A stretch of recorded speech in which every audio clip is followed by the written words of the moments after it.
Howdy, everybody.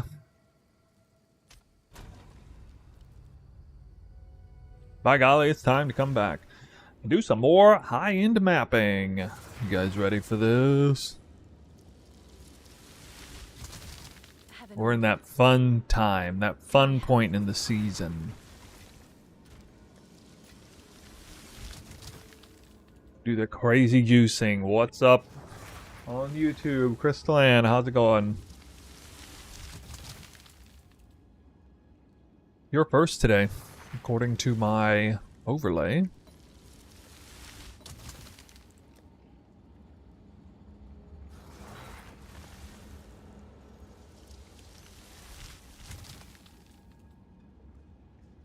Right.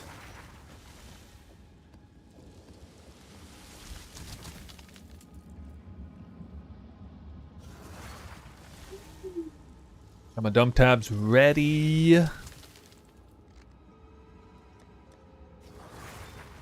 Build ready.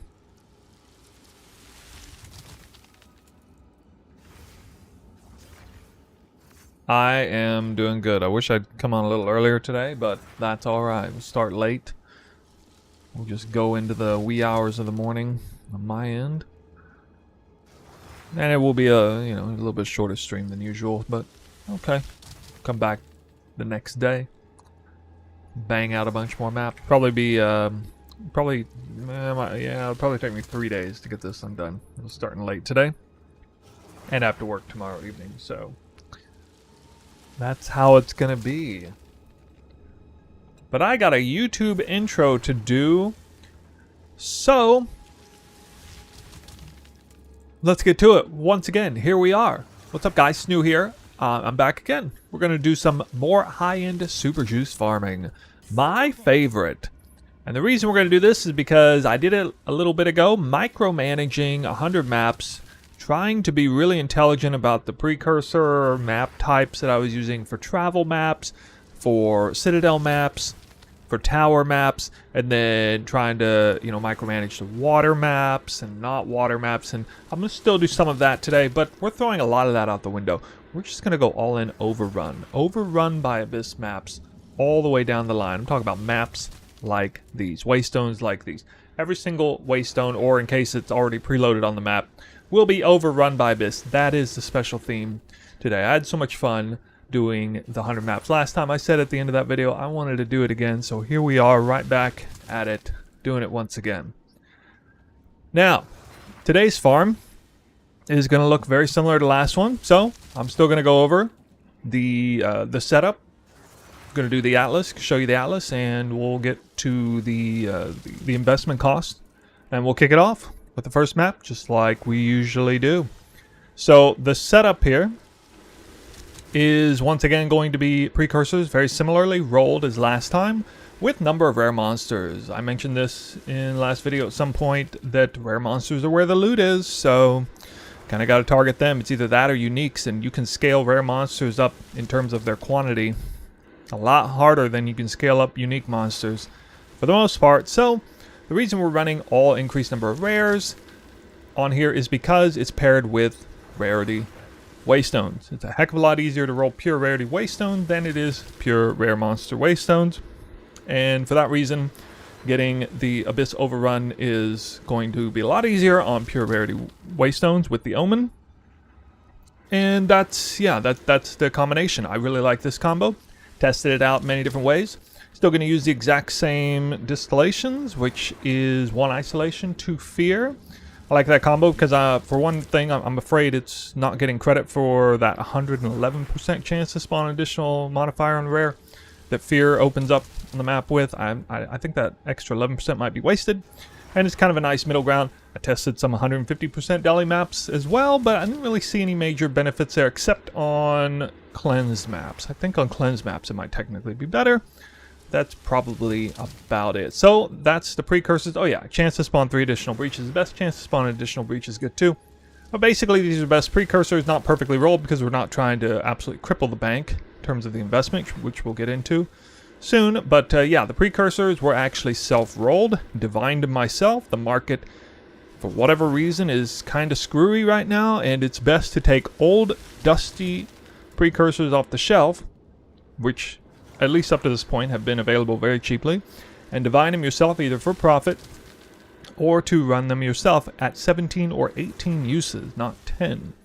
And then it's best to craft your own maps. It's really not that much of a headache. I went over how to do that in the last video, so I'm not going to show exactly how. I've actually showed this in 2 separate videos. I'm not going to show exactly how to do that on this video, but it's pretty common. I mean, it's almost common knowledge at this point, I think.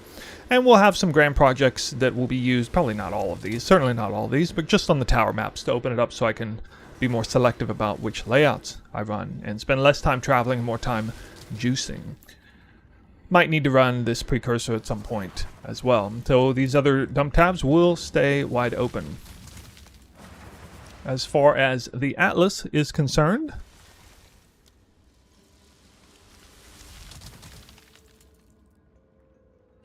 we got a bookmark here, and it's going to take me to this spot right here. If we let this thing load in.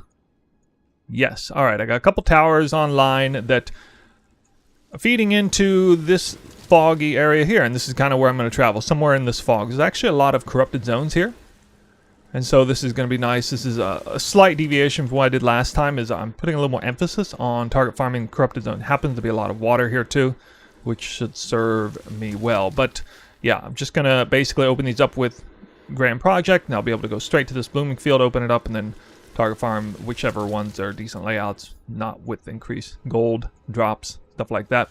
I'm actually going to ignore citadels completely, which might surprise you, but I just don't want to mess with that right now. Just want to see what the pure currency per hour is with abyss farming. So that's kind of where my Atlas is right now. As far as the Atlas is right here, same as the other day. I will remove local knowledge and put pack size points here if it need be. But basically, yeah, it's just this if I'm running a water or swamp themed map. You can check PoE 2DB if you need to check that. Sometimes it shows up on the label, sometimes not. And if it's not, well, I'll just simply plug in an extra 3% pack size there. Zesh Madness can be stolen, so it's an extra modifier on breach monsters is really important. So this breach setup is important here. Getting the mirrors is good right here. Nothing else really matters on expedition or whatnot. My goodness, that's a lot of maps selling. So that feeds us straight into the investment cost. Let me just say up front, in case you were skeptical, I am selling a lot of maps and a lot of precursors, as you can see. I am crafting both of these effectively for myself and for profit for ones that I don't need. They're being sold for profit at the same time. What maps are being put here? Well, not overran maps. Maps with natural monsters have an additional modifier or plus abyssal pits. Maybe percent increased monsters. Essentially half the maps that I craft, I either sell or I use. And so I've effectively, and you can see I'm making sales on these for about the same, if not more, currency that it costs to craft them. So only about half of them. I'm basically recrafting half of them that end up with a really bad desecrated mod. And I'm selling the ones that hit something decent, that give a, rares or rarity modifier on the map. One of those good mods. So we're essentially discounting myself by 50%, effectively, in terms of map costs to do that. So it's really, really nice. It's important to kind of cut corners where you can, if you can, because, it's the margins can be a little bit thin, especially with a lot of RNG in play. So maps, that's kind of the investment cost in maps. It's effectively about 1 divine to craft an overran map, approximately.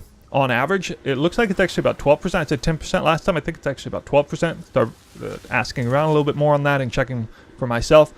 So yeah, to see 3 options on the desecration, you have roughly a 12% chance to see overran. So 1 in 8 or 9 maps should see it on average. And if you did nothing but delete all the ones that failed and just kept overran maps, it would cost you roughly 1 divine per waystone to craft. It's only costing me about half a divine per waystone to craft because I'm selling the ones that don't hit, but hit something else good. Divining precursors, these were available for dirt cheap for the longest time. They cost a little bit now to buy baseline, and I'm divining these for profit. Again, you can see the profit here. It's a little hard to explain in short fashion exactly how much profit I'm making on that. But, perfect ones that are divine perfectly, I've sold as high as 18 divines per piece. I'll sell them as low as, 1 divine per piece. Basically, somewhere in the top 40 to 50 percentile roll range is sellable. Anything that I roll in the top 5 to 10% roll range, I sell, because it's better to just sell that than run it, since I'm not doing like group play crazy stuff. Anything in like the 10 to 30% roll range, I use, or I keep it. And so that's why, every single one of these precursors is not perfectly rolled, but pretty well rolled, right? And it's costing me effectively about 3 divines per precursor in so doing that, when you start like weighing in the return profits and how much it costs for 17 or 18 uses. That is a much better rate than what you see on trade, because if you try to go out and buy ones that had these rolls right now for 10 uses, you would actually pay probably about 3 or maybe 4 divines. So in effect, I'm getting the additional uses for free by abusing the marketplace on what appears just to be a hole just sitting there wide open, available for anybody to do it. We'll see if that closes eventually. As it closes, the demand to supply ratio will normalize, is what I'm trying to say. So that is the investment cost on the precursors. That puts it a little over half a divine per map on average. I think I registered around 55 divines in total. So we got about 50 divines in total for the waystones, about 55 divines in total for the precursors, and then the distillation didn't include those yet. Got about 25 divines in those as well. So 1 isolation and 2 fears cost a fair bit of currency as well. Nothing too crazy. All totaling out to around 125 divines. So 130 divines. So 1.3 divines per map invested for pure overran maps. Last time it was 1 divine invested per map, but I only ran like 75 or 80 overran maps, so that makes sense here. And yeah, that's the total investment cost. So I know some people are a little skeptical, maybe have questions about how that's done. That's why I spent a little extra time explaining how I am, reselling a lot and essentially crafting both the waystones and the precursors, either for myself or for profit. Okay, I think that's about it. This map sale's going crazy. They're going crazy. Right. Let me get up to this tower here. Oh, I gotta remove these.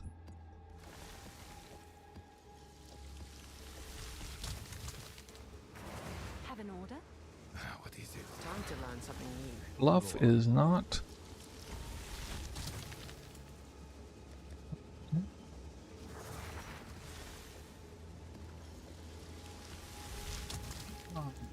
Increase my damage. Energy shield variant. Usually damage isn't the really big problem, but working on better spear or choosing a later variant will get you more damage. Alright, we're going to start our first map. Overran map on a tower. I can't believe I'm doing this, but we're going to do it. So we'll see how it goes. I think I need to fix the overlay.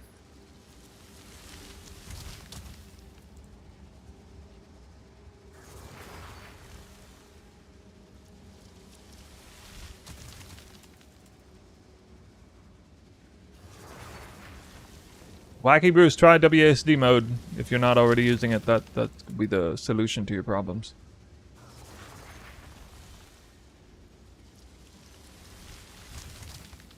Farham, I got 100. What's up, man? Thanks for tuning in. I got 150. Actually, I can't remember. A little over 150% rarity, counting the charm.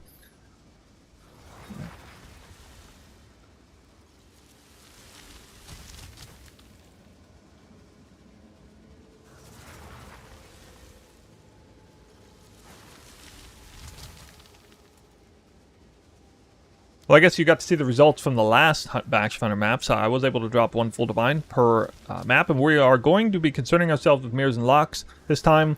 I'm probably not going to make a serious deal out of it, like in terms of the currency per hour, but I am going to check at the very end to see kind of a normalized ratio. It looks like mirrors and locks have somewhat similar drop chance that they do in PoE 1, which a lot of estimating here involved, but I'm going to estimate 1,000 divines to 1 mirror ratio to 4 lock ratio, which should be conservative if anything. And so I'm just kind of curious to see how many divines I drop based on the value of those items. I can't imagine a mirror being any rarer than 1,000 divine orbs. Because, I mean, people are dropping them. But also here my rarity is gone up a little bit, 144, plus the charm is going to put it at 159 in combat. And we can check. I am already, well, halfway there, I guess. I would say statistically I'm at least halfway there towards mirror drop based on what I'm seeing. But I could be wrong. We could be wrong. This is definitely... Don't have a lot to go off of yet, but, you know, we do what we can. All right, here we go. First map.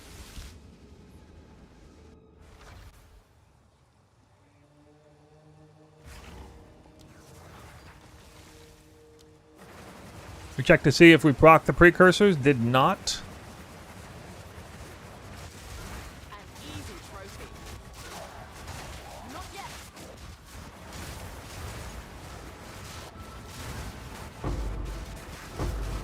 Alright, Bluff's not particularly a great map to run Breach on, but I'm gonna do it anyway. Pretty sure I clicked that.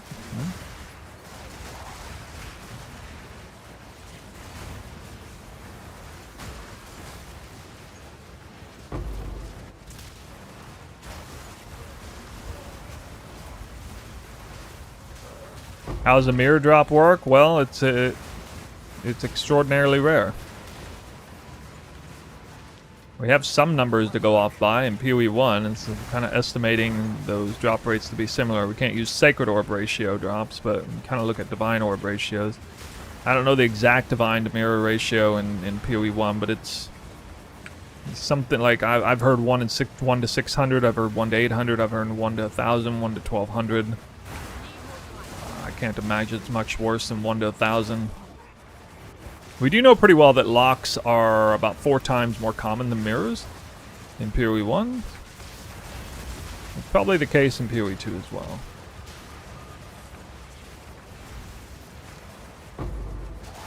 Because you can see like the amount that's available on trade, and kind of reflects that. Actually, locks would be probably used more than mirrors too in this game, so...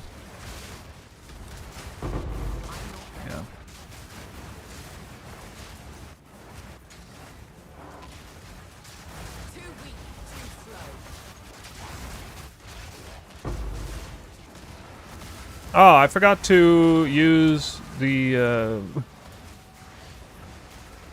right precursors. Oh man, I gotta knock out the towers first all at once so I can kind of remember to do that.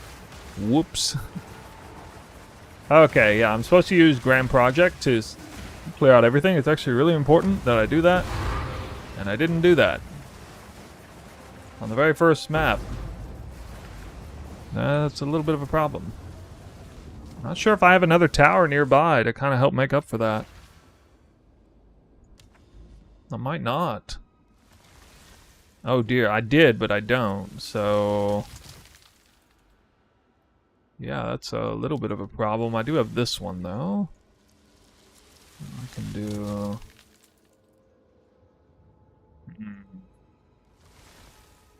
Alright, well, I'll get that one, Mesa, done up there. Yeah, that's kind of a stupid mistake on my part.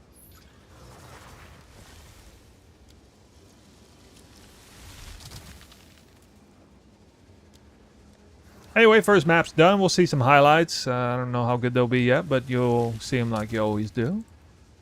So 4 Chaos Orb, not the greatest first map start, but didn't really expect anything too great on a tower map.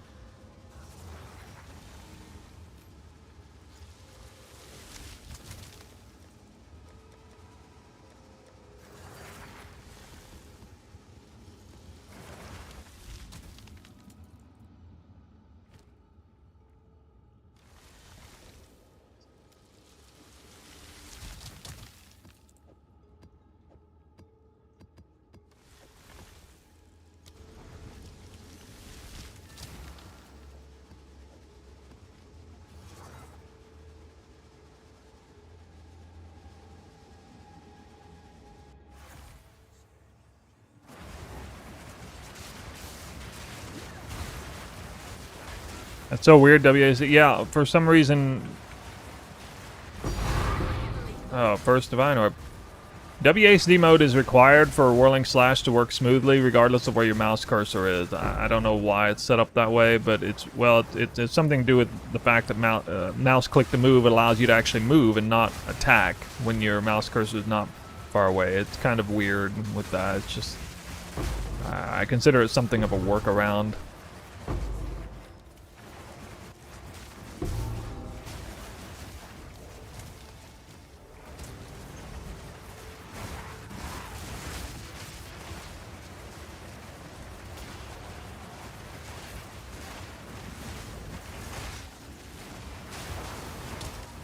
The League finally dead? Well, I went to bed with basically no currency and woke up with 900 divines, so I don't think so. I had my biggest Christmas morning yet. I did craft a few rings the day before, though. My highest sale, 320 divine ring. Just came out with a video too. If you're on YouTube, you can see the description of the stream. Shows that video on the ring crafts for this build. They are going for a lot. They're not that hard to make though, so they probably won't go for as much now. I mean, I kind of shot myself in the foot in terms of profit crafting.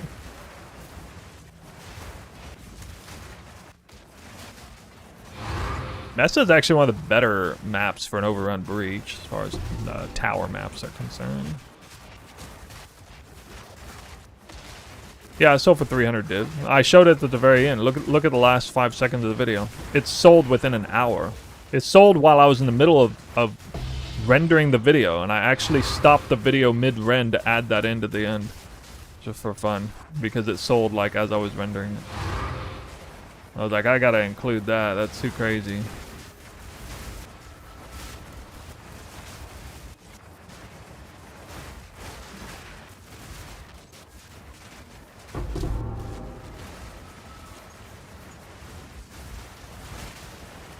Yeah, and then I sold another one for 320 div overnight, and then another one for like 180. If I hit my like exact ring based on the guide, it sells for like 300. If I hit something kind of close, like one mod is different or something, it still sells for like 200. I don't know if it's people who are running my build who are buying it specifically, or if it's like a universal ring. I think Blood Mages might like it too.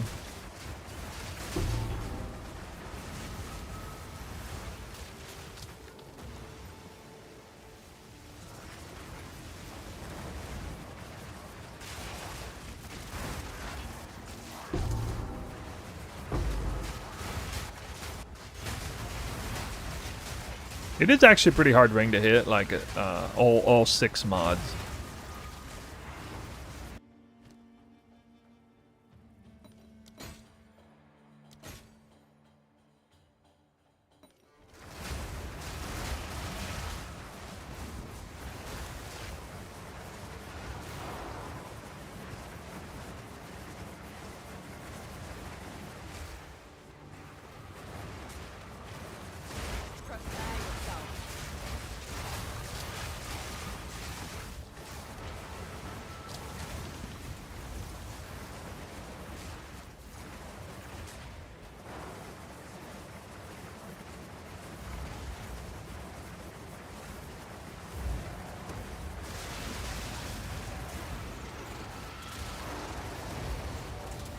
Y tier currencies this time.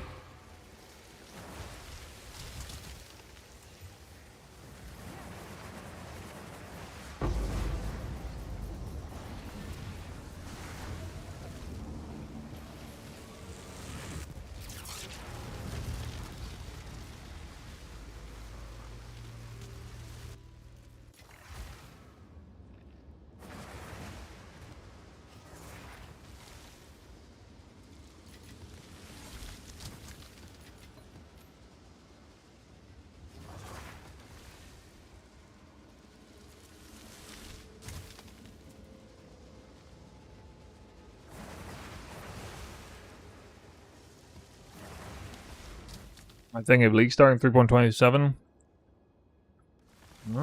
that. Wow, that's a lot of water. What the hell?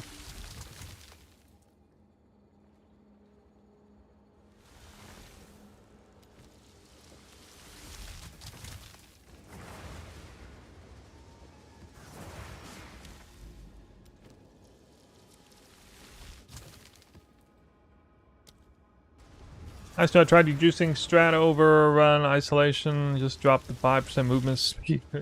There you go. Nice. Nice. I might league start the same thing I did last time. I might try to make a poison tornado shot league starter warden. I might do burning arrow or elementalist of some kind actually. Golemancer. I'm kind of bring back my original, or not my build, but the original build I started when I started playing the game. Hey. Wow, that's deja vu. Last time I was on a bluff early on in the session, dropped that jewel too. I'm not target farming that jewel, by the way. It just happened naturally. I'm basically all in juice drops, not going for that, but I think it's dropped in value recently anyway.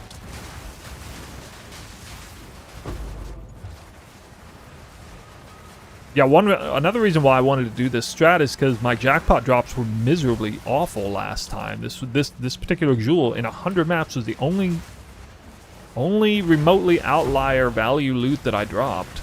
Everything else was like, you know, perfect exalts, divines, and stuff that may seem like jackpot loot, but not in the context of how I was farming.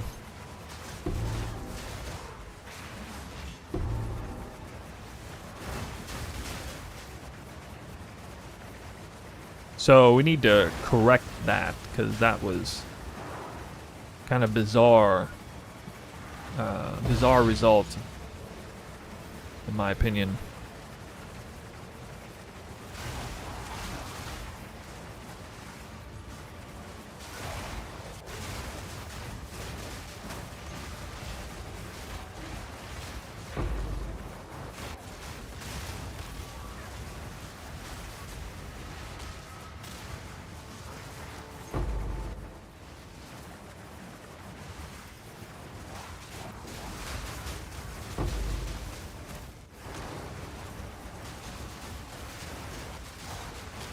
A lot of my breaches, or a lot of my abysses, are getting stolen on the bluff tower. Yeah, man.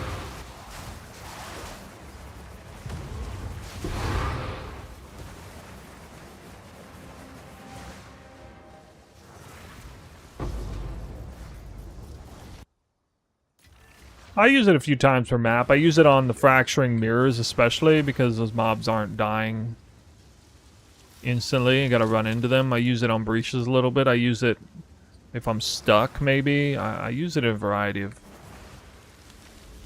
spots, but I mean, not always.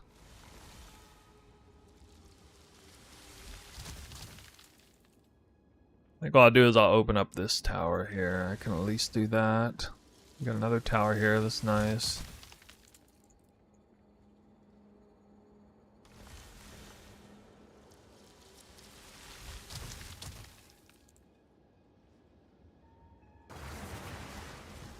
Yeah.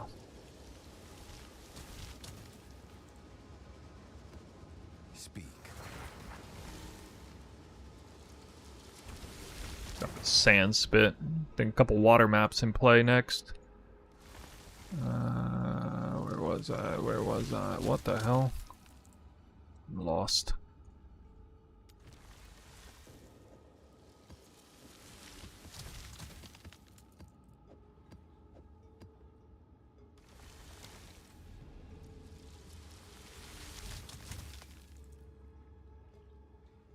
Oh, looks like I accidentally put 2 isolations on. One of them. Oh well. This map will have higher deliriousness than the others. It was a little mistake. Proc the precursor too. A bit careful.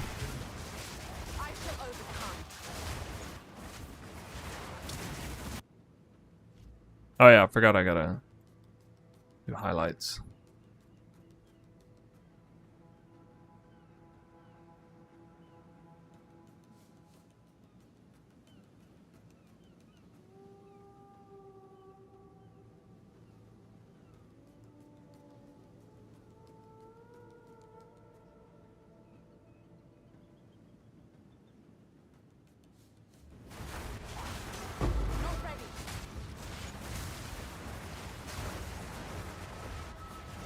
Yeah, I got 150. I got a little over 150 with the jewel now.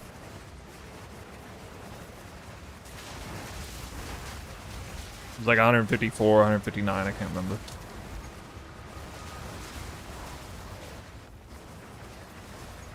This map I have 100 or I have 250, I guess. I got the shrine. How about you? Like I used Call of the Week right there. I use it on the abysses. If there's monsters spawning in my face, I'll use it sometimes. Like there's twisters already out.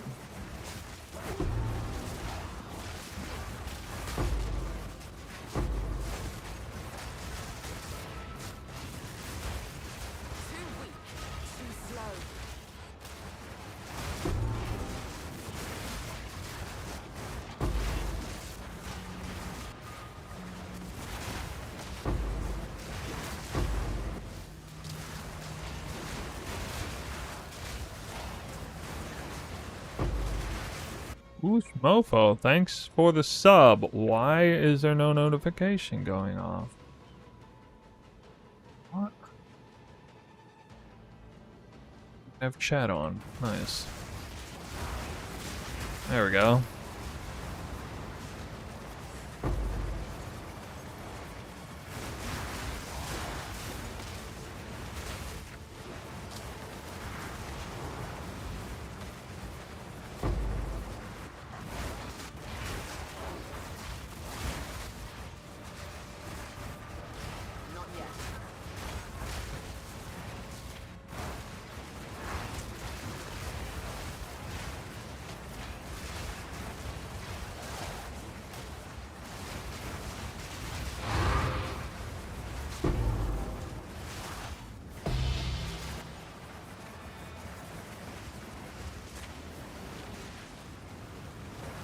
My divine's at.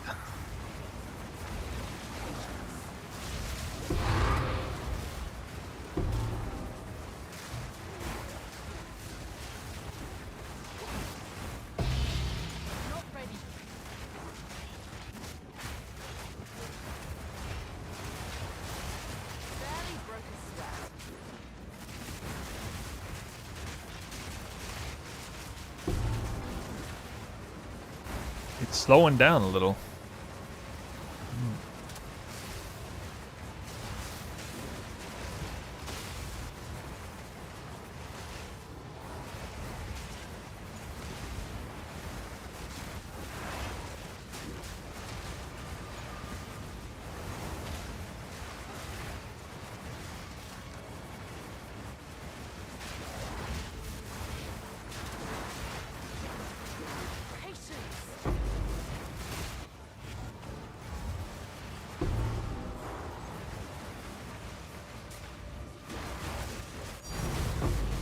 Decks.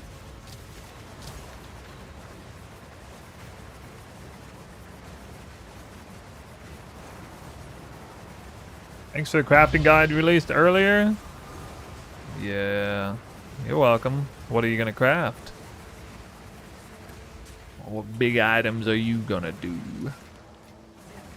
And are you gonna profit craft or are you gonna craft personal upgrades? Can I play this build with 200 div? Not the exact version I'm doing, probably, but a similar one, yeah.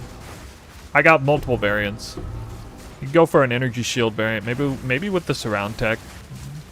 You really just kind of have to have a headhunter for that version.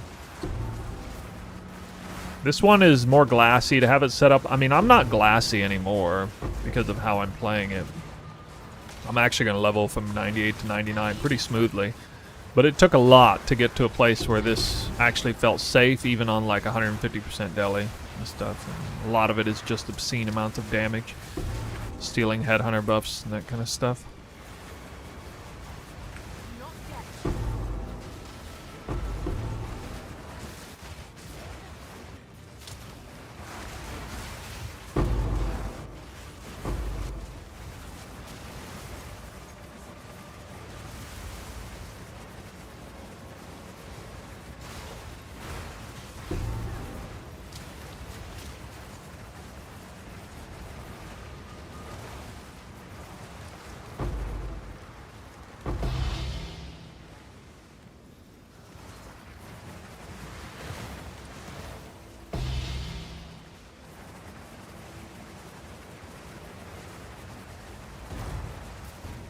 What HP? I mean, I play it safe until I get like 40 headhunter buffs, and then I feel fine. I don't know what my EHP is in that moment, but it's probably at least like 30 or 40k. Go on.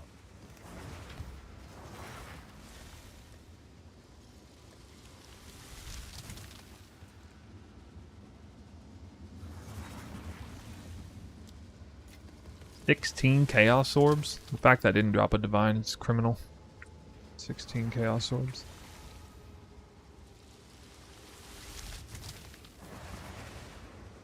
Criminal, I say.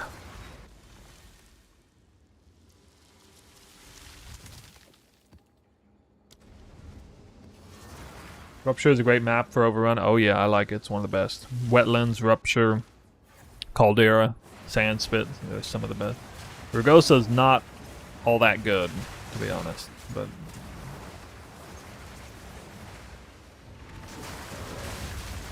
that's alright. At least it's water.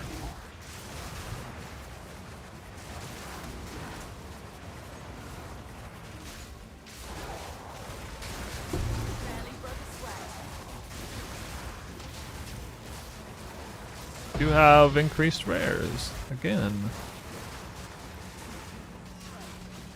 Oh, wow. Whoa. Actually died. Alright, well, that counts against me, because that was my fault. That's amazing. I haven't died like that in a very long time. That was just straight up... just got smoked right there. What I did is Whirling Slash on that map's hard, so I used to do a lot of dodge rolling. I dodge rolled straight into a pack of mobs, but I already stole some headhunter buff. Maybe not enough, or I wasn't thinking about it, I guess. Actually, I forgot to undo water on here, but that's alright. So that'll count against me. I only dropped a Greater Chaos. I assume that... I predict that will be my only death in 100 maps, probably. I died twice in the last time. But they were... something fucked up happened on both of those deaths. It was kind of unusual.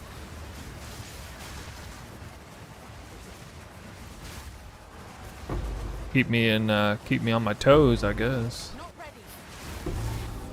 I feel like in the last 100 maps that I did, I didn't even really have like a straight legit death where it was like, okay, yeah,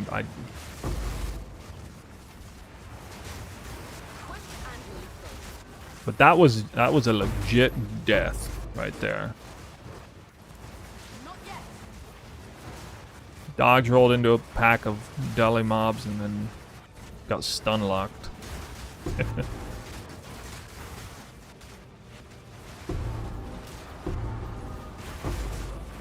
So the way you're supposed to play is you're like, there's no reason for me to die that way. If I had had twisters out, first of all, those mobs would have been dead, but second of all, I would have been leeching through the stun anyway. And so that's just, you know, that's why it's important to always have twisters out when you're playing this build, especially when you're squishy. And even if you were to somehow get stunned, you'd still leech life the whole time passively.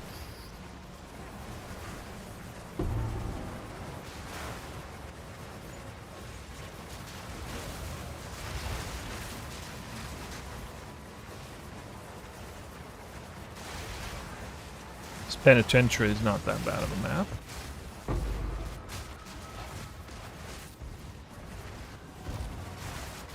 No, I've not dropped Hinakora's lock. I want to change that today, preferably.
My currency yet. I guess I don't deserve it on this map. Didn't change it over from water. Ranger, you have been sentenced. Do I think they're gonna nerf this build in 0.4? I don't really think so. Not in any like foundational way. If they nerf this build, I think it'll be like a broad scale nerf to a lot of things. Like, that is to say, I think the game will be harder or something like that, just across the board. I don't see any specific reason to for them to nerf the build.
We need more divines. Now this is a water map. It's one of the bad water maps, but it is a water map. What?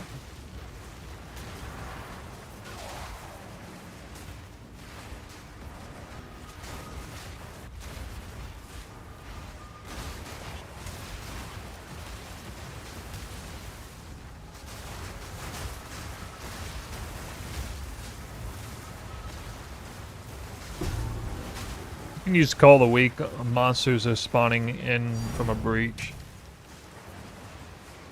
Moment.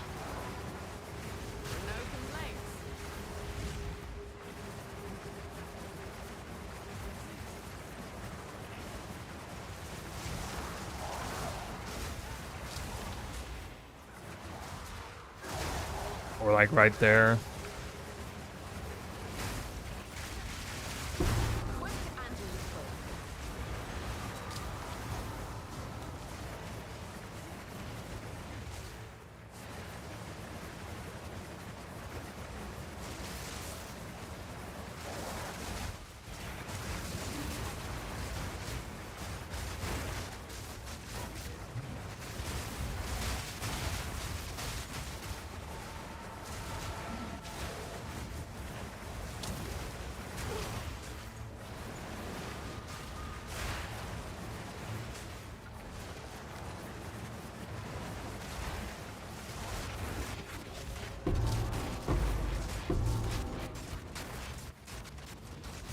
I mean, these rooms look really nice.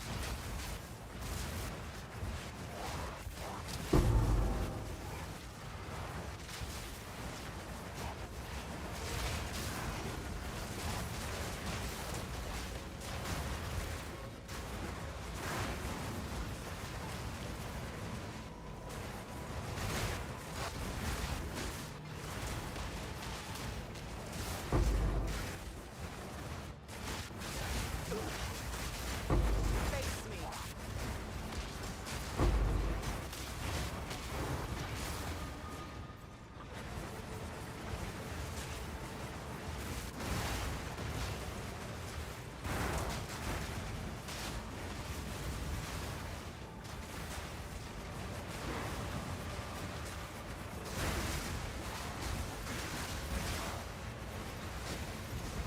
Too weak, too slow.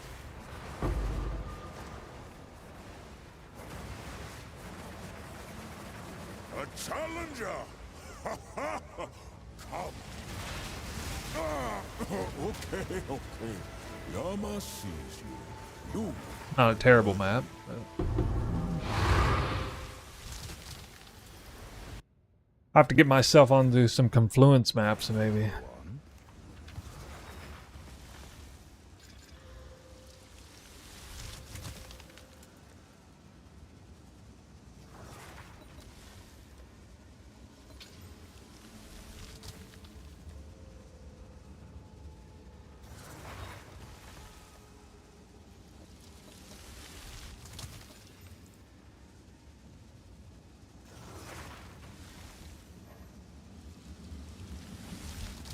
Speak quickly. A useful. First potential craft.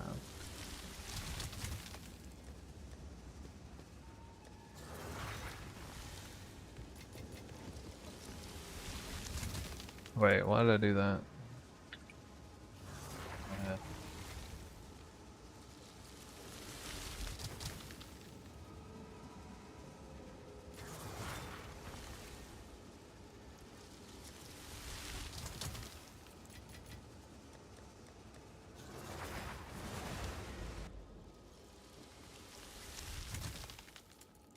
Stronghold? Okay, another water map, nice.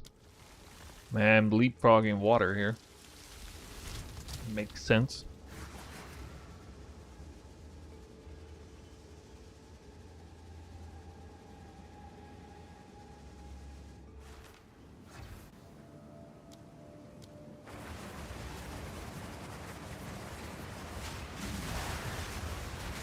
Quick and lethal.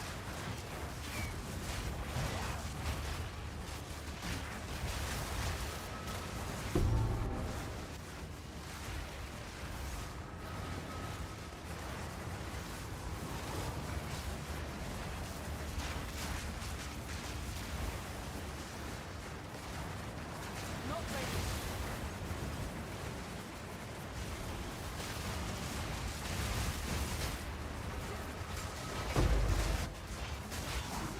Oh, what? I left myself with no twisters again in this scary spot.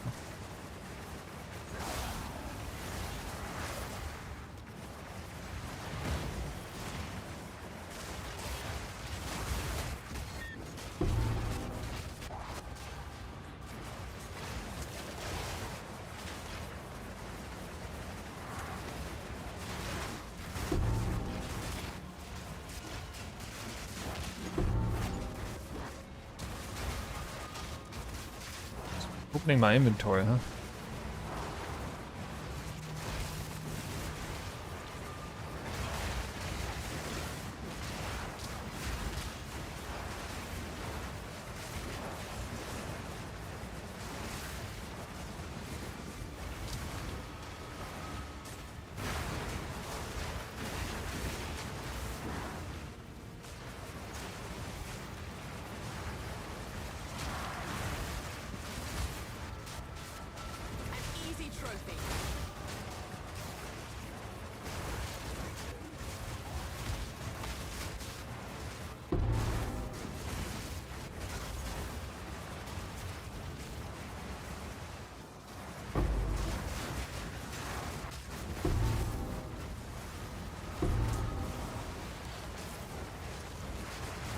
Some big twisters.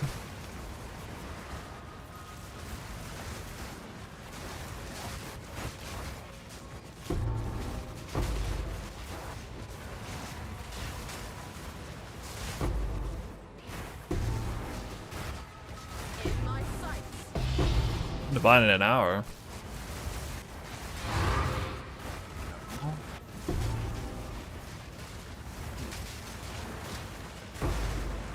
I've been playing for an hour. What did I start streaming an hour ago?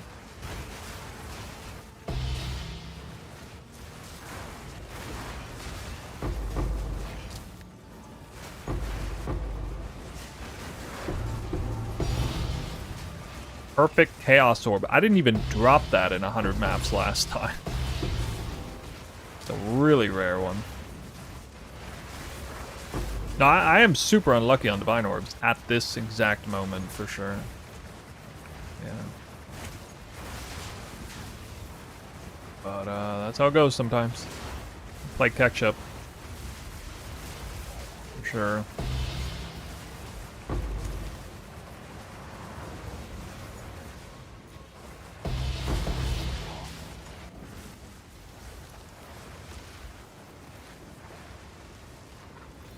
One of these days I'm gonna drop the right rune. I swear to God, if I go 100 maps again without dropping a single high value rune, I'm gonna be freaking mad.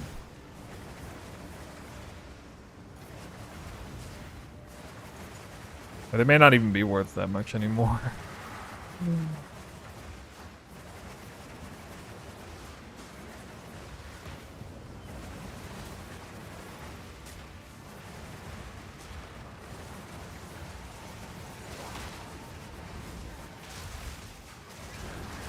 Too weak, too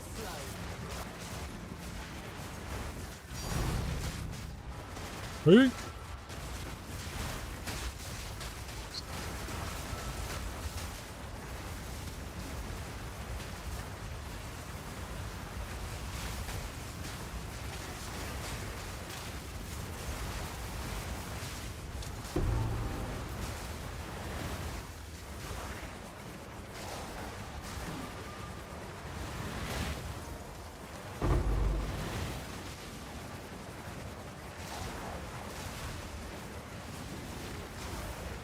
Give away all my equipment that I bought, now I'm regretting because I have nothing to do anymore. Why'd you do that?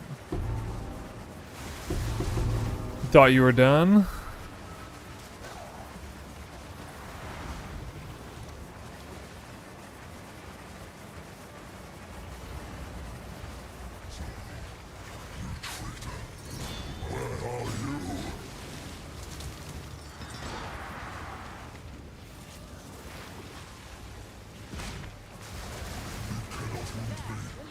I cannot stop. I am eternal. Not even the Zarro's best could kill me. Not even the Zarro's best could kill me. I've had worse.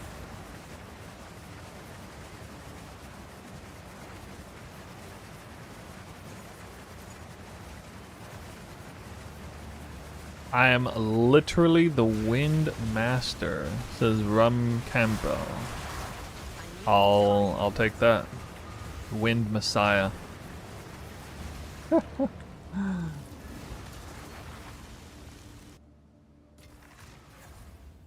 Sure is fun. I'm gonna miss this. It's all said and done.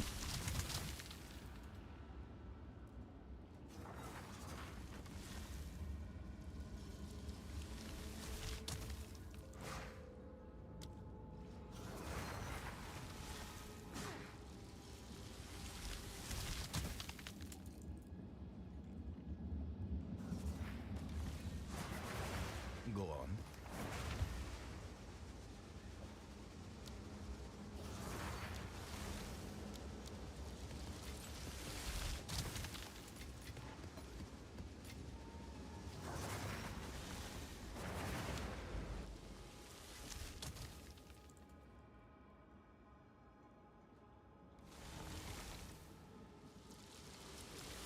Haven. Yes.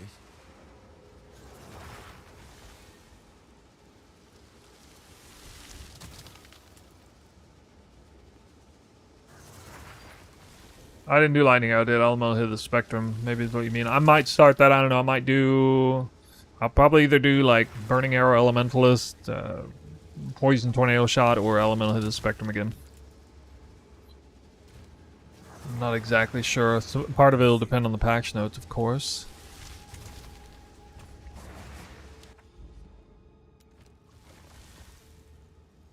Shall see. I don't expect elemental hit of the spectrum to get nerfed in any major way. I think it's more likely that build gets nerfed than this build in this game.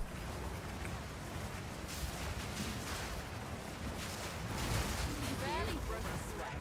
Here. Patience.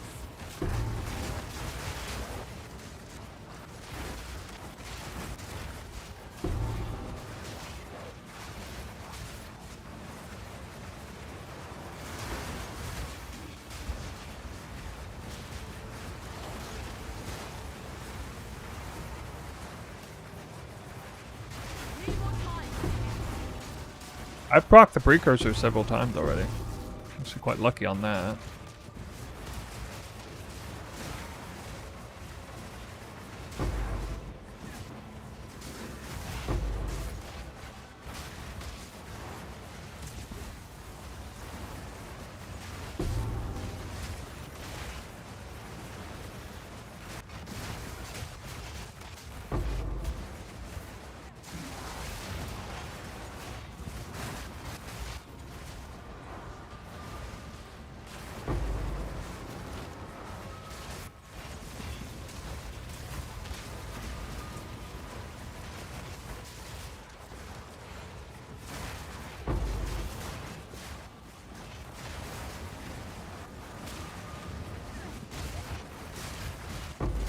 I haven't even looked at the price of that charm. Don't exactly plan to sell it.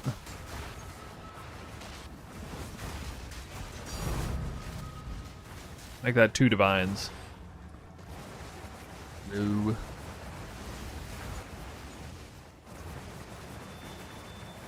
I have faith. Ye of little faith. I'm not just after divine orbs. There's plenty of high tier currency. Look, I dropped a perfect chaos orb. I dropped 0 of those in 100 maps last time. I thought that was a little strange, but...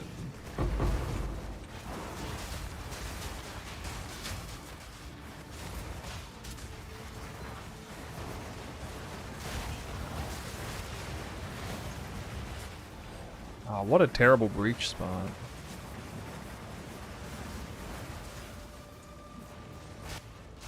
Patience.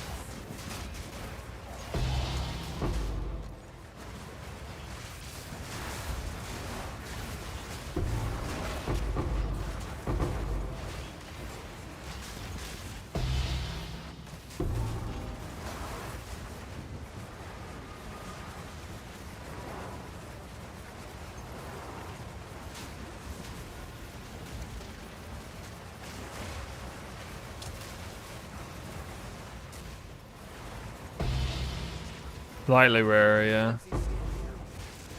Just slightly.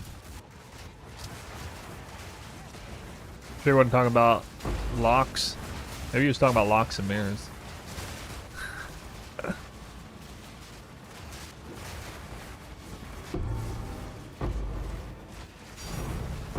yet. And dropping more nulls than divines, that's not supposed to happen. Hey, right? Ooh, I'm gonna have to go around this sucker here.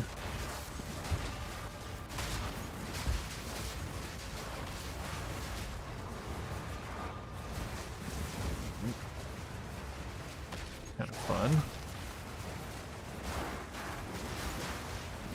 Good eye. Let's run this with down.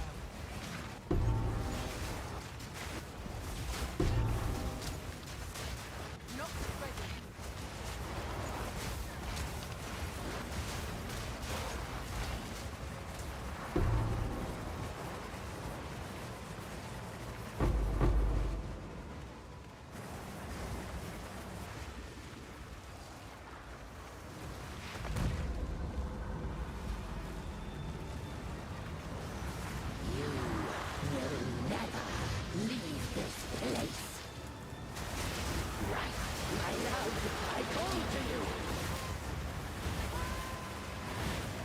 Plus double Twister Prism, I believe. I assume it does.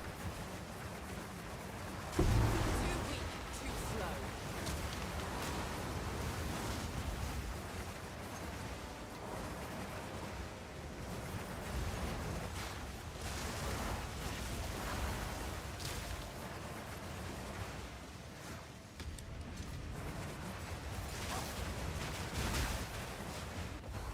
Companions, Trail of Ice, and Haystor.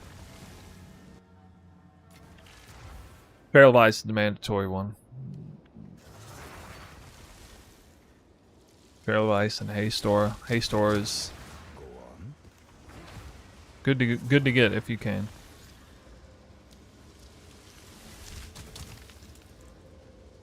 Hmm.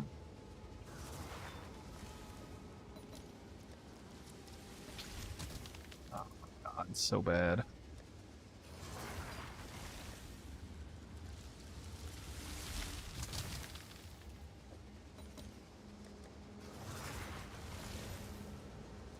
Fail.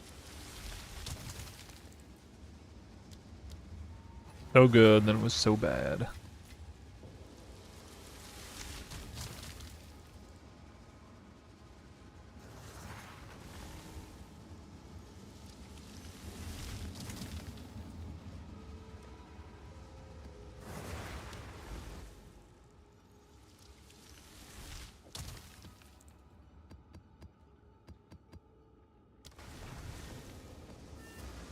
Okay. Got the grand project.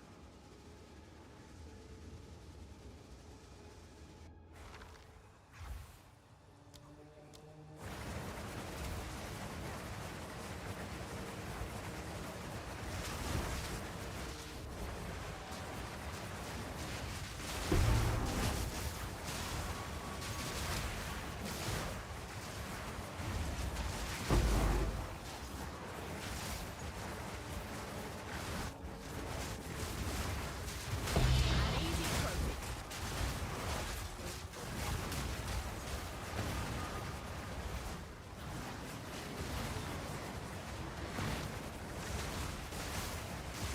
Fast off.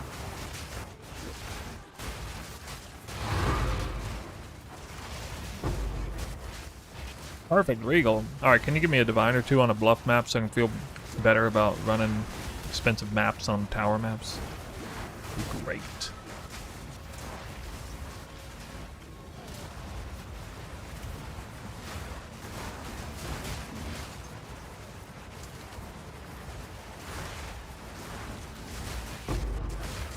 Freaking perfect Regal. Perfect Regals are even more rare than divines. What the hell?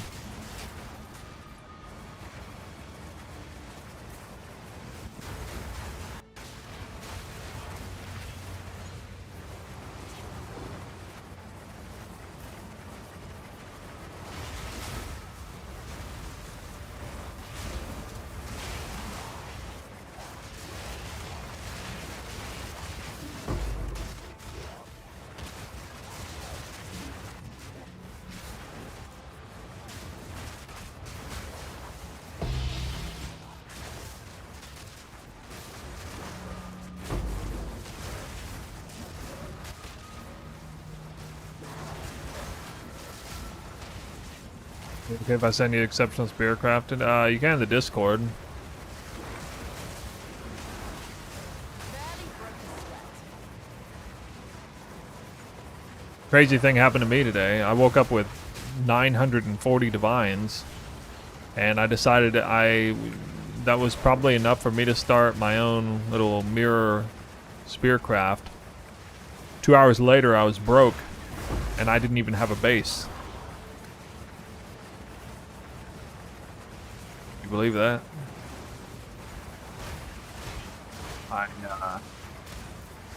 I failed one merciless and 13 4.98 plus crit chance fractures in a row. I failed 14 fractures in a row. And blew out 900 divines in 2 hours. Such a painful stroke of terrible RNG. Couldn't even fracture it. Couldn't even get started on it.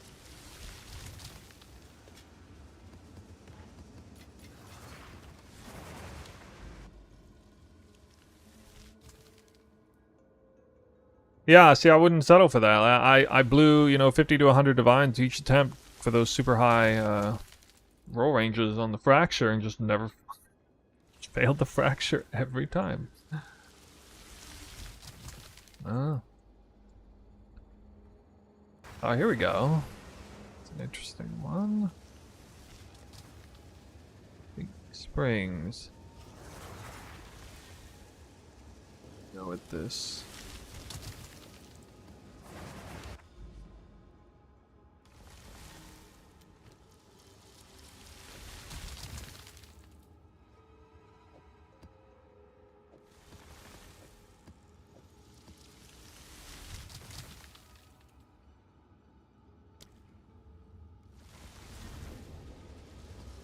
Not a water map somehow. This map.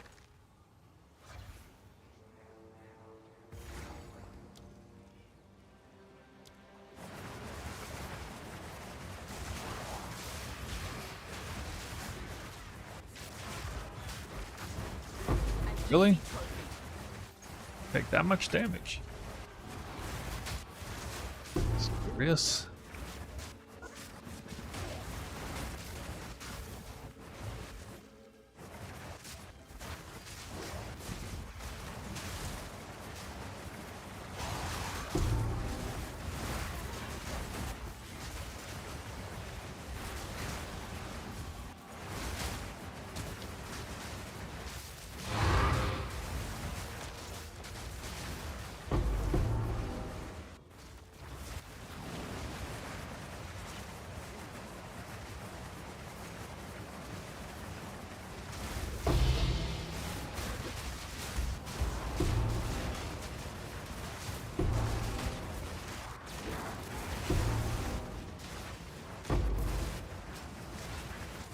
Yeah, I was always kind of like, even when I had 4.98, like I only got one 5% fracture attempt. Couldn't divine that for damn. I had to settle for it. Most of them were 4.99.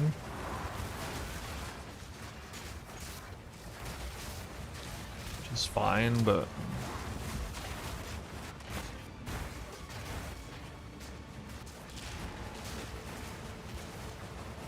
I mean, I'd rather be in your position than mine, losing 800 div. I suppose you didn't fail the fracture 14 times in a row before you hit it, right? Let me guess, you hit it in the first try?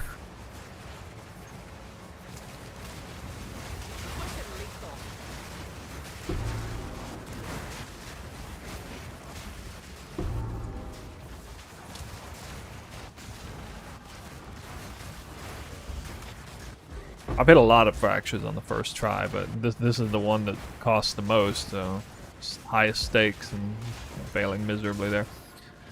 My karma is on point tonight. Should have amazing karma right now. Might be a mirror right there. Definitely dropped something big. Probably Omen of Light. Omen of Light, I predict.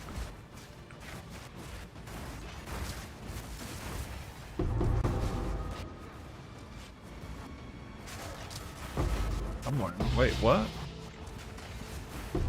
Did I not drop a tink?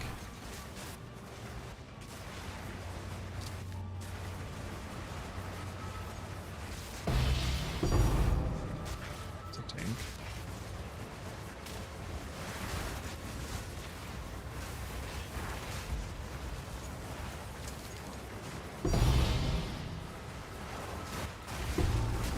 Maybe it's this.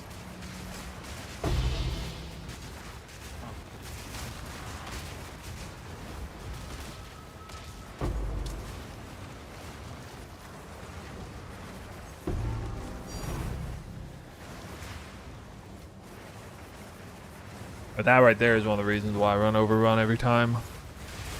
Nothing else, you might get divined from the box itself.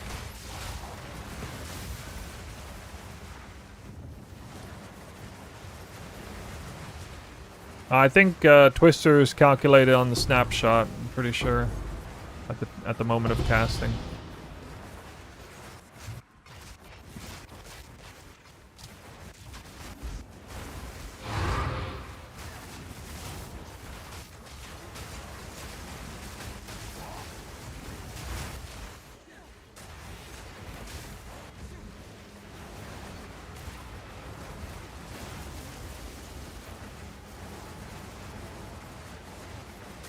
Why is this ritual still going on? Come on. Let me out.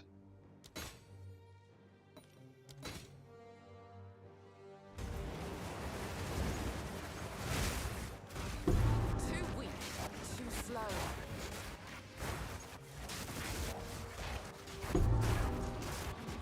Maps are by far the laggiest. Like 150% increased monsters spawned Back to the dirt. for abysses.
Maybe that was the tink I heard earlier.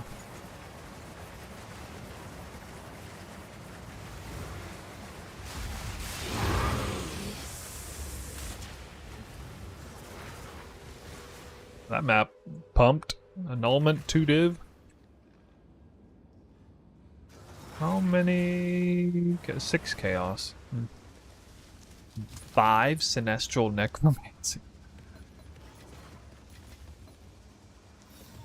Inspiring.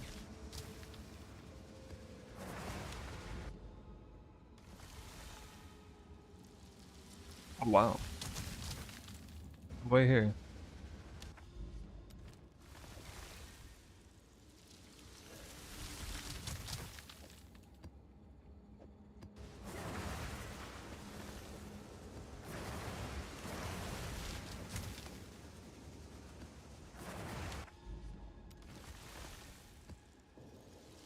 Ooh.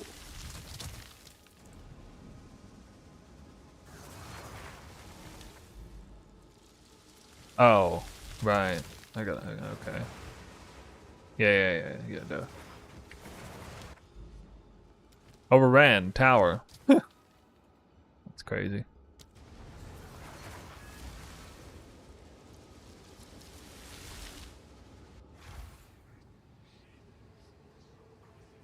All fizz is not quite as good as lightning now. Unless you were doing a different build. If you're doing this build, lightning's definitely better. It's more damage and it's more elemental damage. Even more elemental damage. Yeah, the best prefixes are T1 flat fizz, T1% fizz, and T1 lightning. You can, like, POB it if you need to.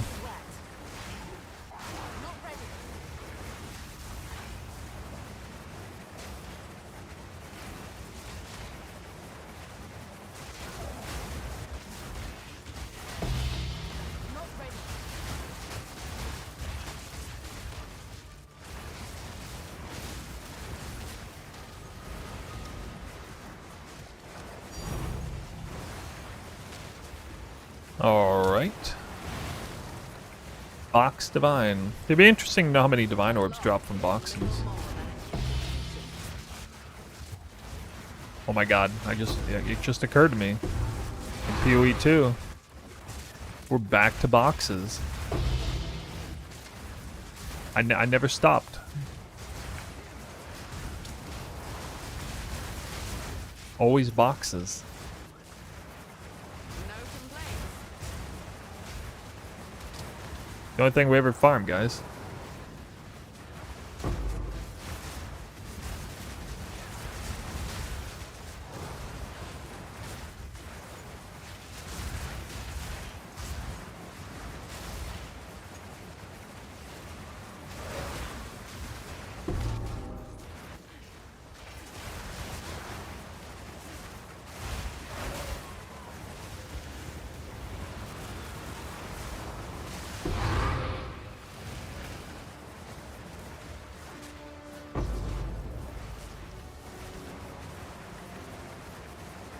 We can see the breach from far away.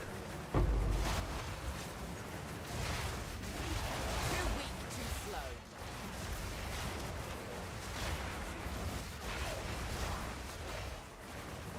I need more time.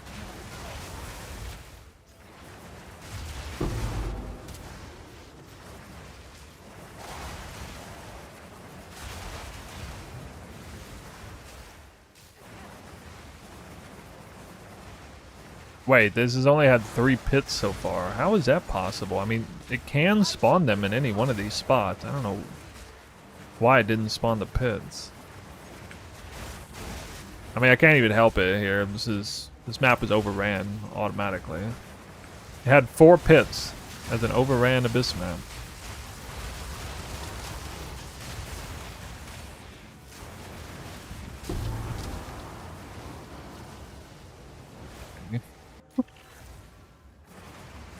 Yes.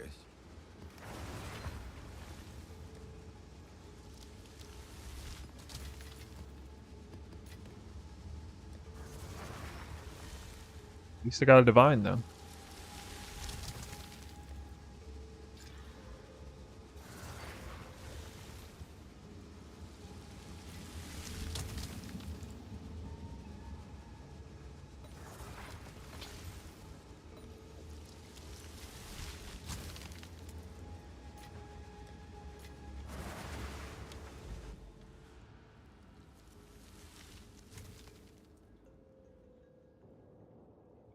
That.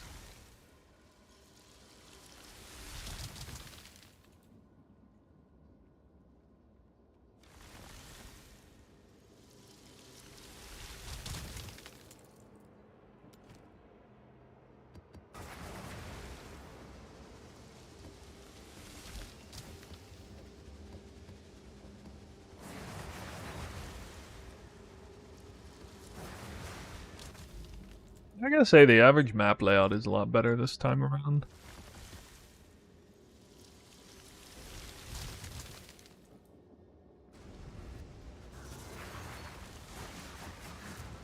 Savannah.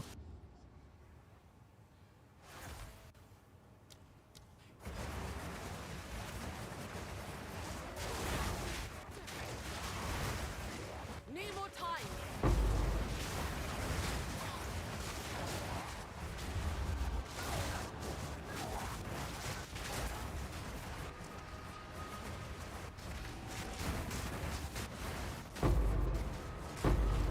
You there? Not yet. Local.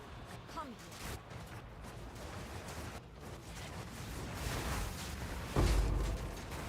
Too weak, too slow.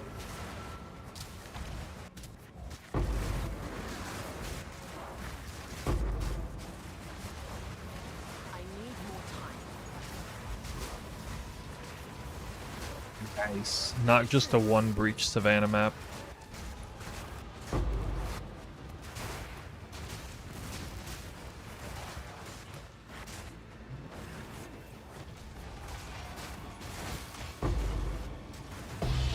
Ruh-roh.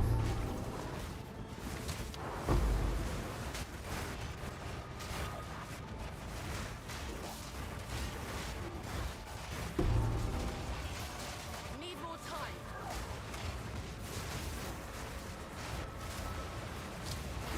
Fancy seeing you here. Follow that wisp. You guys feeling the juice?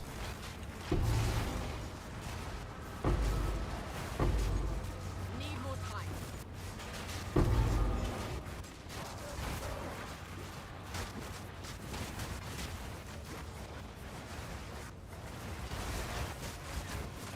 Just need to find the loot.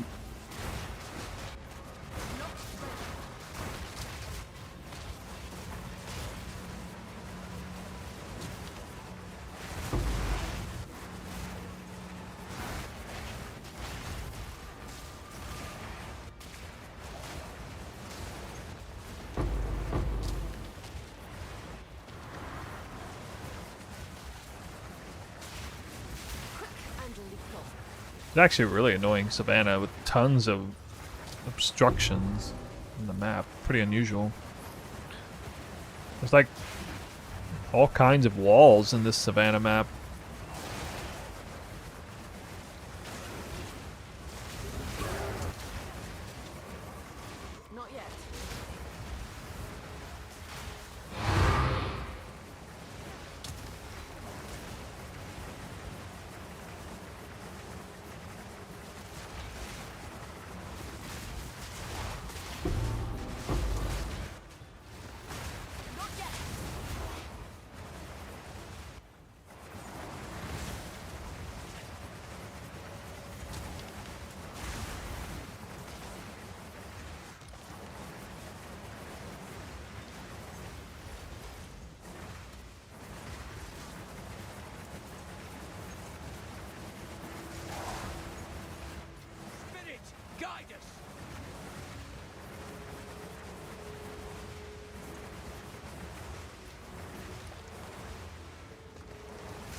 No, it's only small. Medium doesn't exist. I know it shows on the build guide is medium. There's literally no way that I know how to fix that. I tried to go in and like manually edit it and couldn't do anything, so sorry. It's only small. Barely broke a sweat. Patience.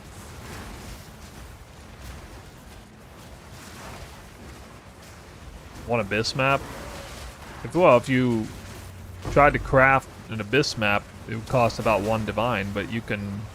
So I spam craft a ton of them, and I sell like half of them back that don't hit because modifiers, additional pits, and natural monsters have an additional modifier. That at least those 2 mods are still considered valuable. They do spawn with even more rarity and rares, so people buy them. People have been buying them like crazy for like 3 to 5 C, so I just make my money back on those. Yeah, thanks. I dropped 10 Chaos Orbs though, so 10 Chaos is an indicator that you were juiced pretty hard on that map in today's drops. Just bad RNG. I actually have some really bad RNG to start, I'd say. I am doing kind of like, you know, the annoying maps first though, like the travel maps and stuff. Like later we'll be getting a bunch of cleanse maps in and a bunch of targeting on water maps and things. I gotta kind of open up the atlas first. So it's always, like, no matter what's going on, it's gonna start off worse than otherwise. King Kongor, with the raid. What up, my guy? You've been making moves this league, I see. King Kongor, classic viewer here. He's a real one. He actually views the channel with or without raids, I think. We also share raids. Check it out, we are doing some heavy duty juicing. Too weak, too slow. Don't blink though, you might crash my PC.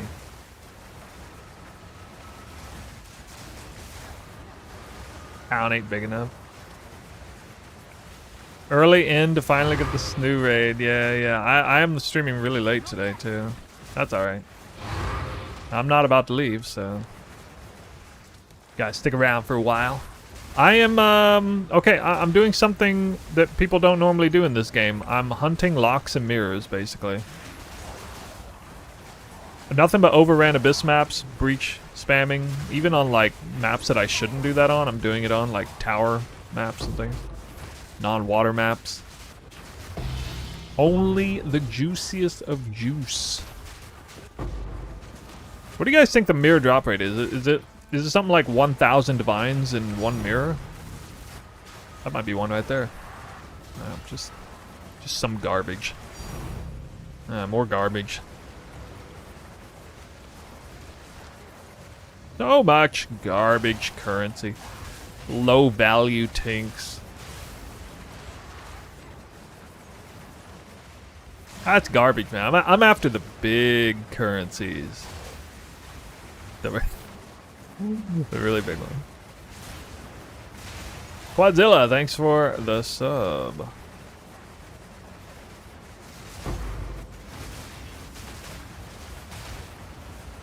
Oh, they got another breach in here somewhere. Oh! Yep. Too weak, too slow.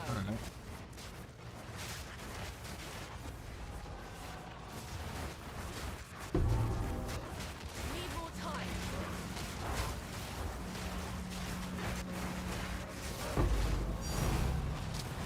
Second Divine Orb. Hey, it is a water map.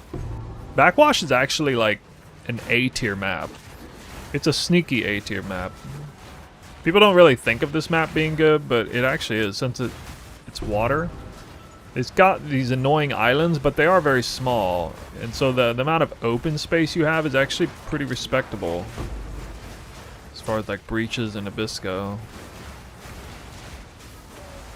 Definitely not my favorite map, but I gotta respect it. It's a pretty good map.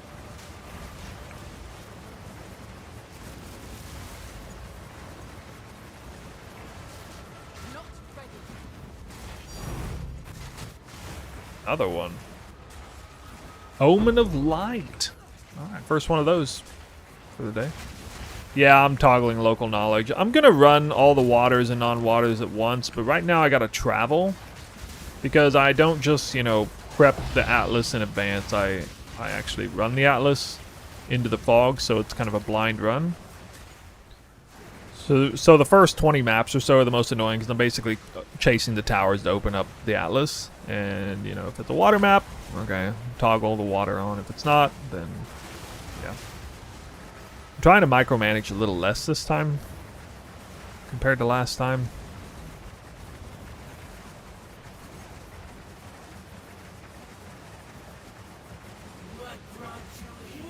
It's a pretty good map, though. Only 5 chaos.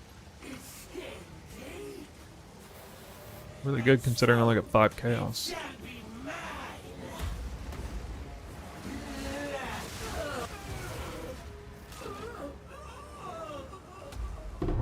Yoki. What? What? Talking about Milky BK? Does he even play this game anymore? Alright. I did such a good job clearing, I don't even have to go back. Nice.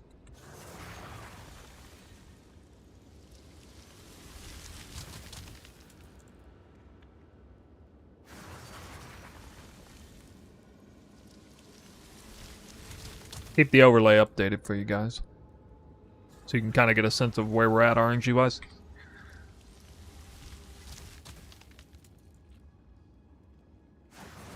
Speak. This is all we have. I will meet, of course. How often are you in here when you don't even like say anything? I wonder.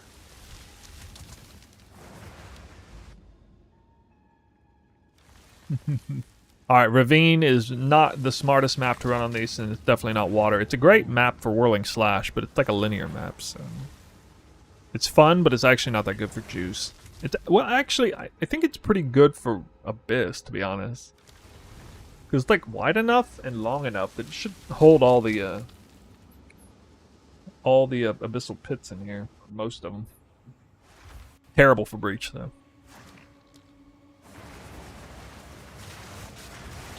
Oh my god, what? Hold on, hold on. Must be one of those maps with like 5 damage mods on it. God. I got freaking chunked there. Ancient Jawbone!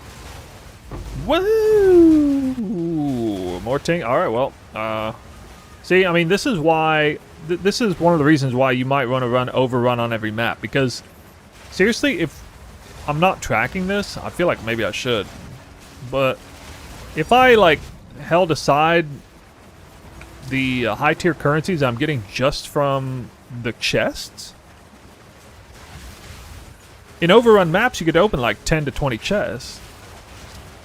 So much stuff comes out of them. They are boosted by quant and rarity, but not by rare monsters.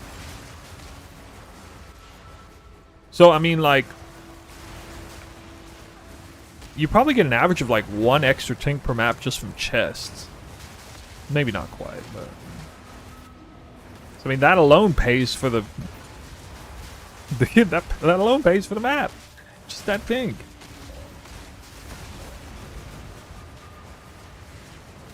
Especially in my case, because I can sell back the bad maps.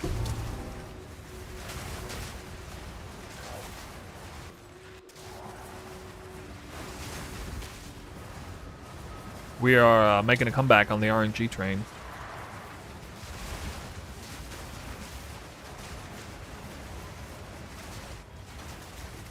$40 Headhunter buffs still got chunked. I think that was because I ran past the Chaos Balls, though. I might threw them.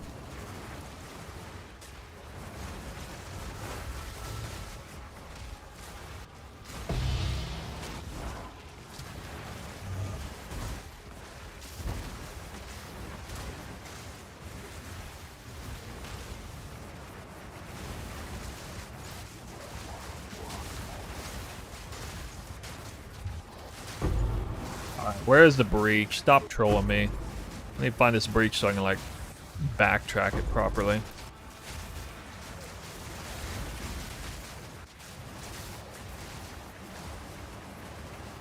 There is no breach. What the heck? Supposedly there's a breach on this map.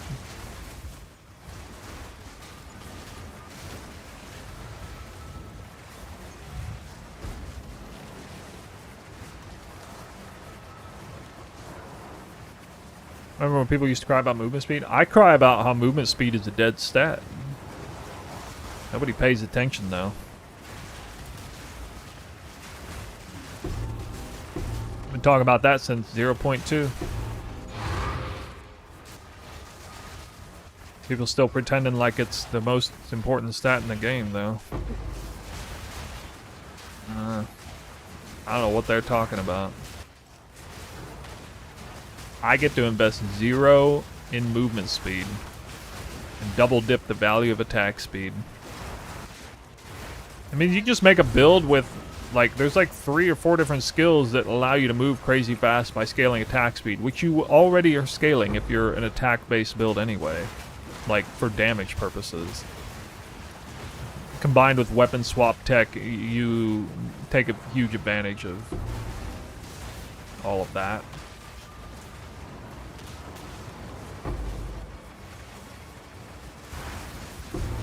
Go back. This season more than any other.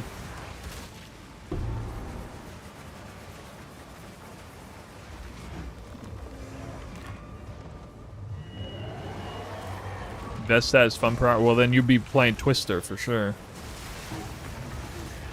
Or you guys are from King Kongo's raid. Maybe you like Big Burly Barbarian. Hey, you know, maybe me and King Kongo should come out with a build together next league. We'll call it Titan Twisters. I'll play his class. He can play my build. His class, my build. What do you guys think? What do you guys think?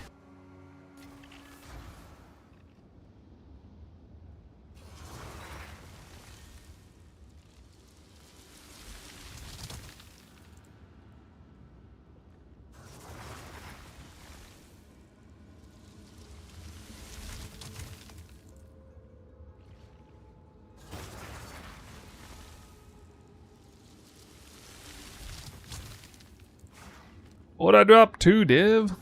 An ancient jawbone. Good news for you.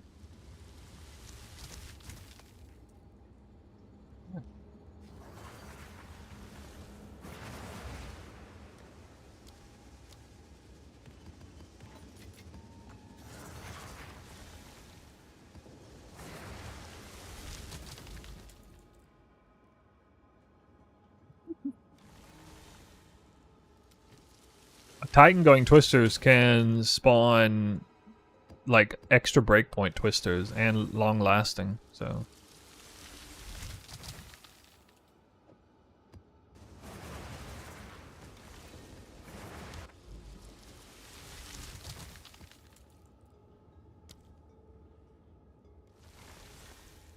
Thinking Spire, that's water map, right? Yeah, actually, I already know that is water map. Alright, water tower, the only one.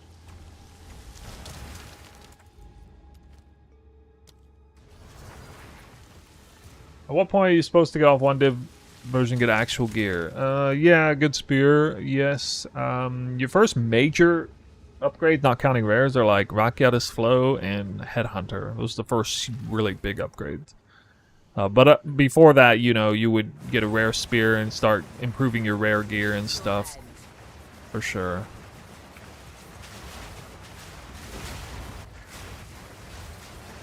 Quick and lethal.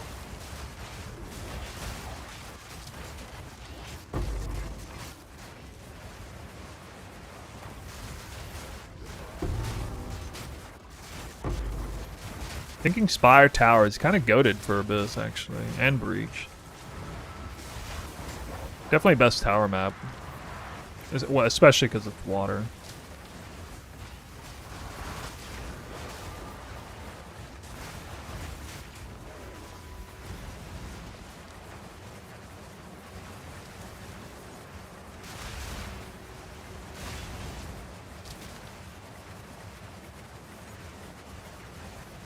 Huey Ninja Command profile.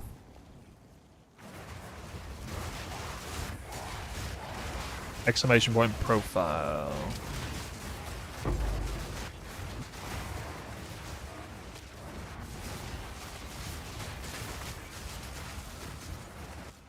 Yo.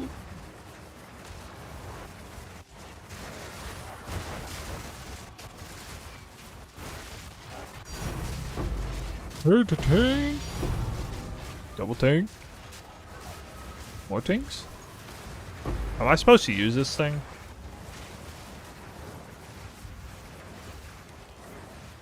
It's not functionally different than a Val Omen Corruption, right?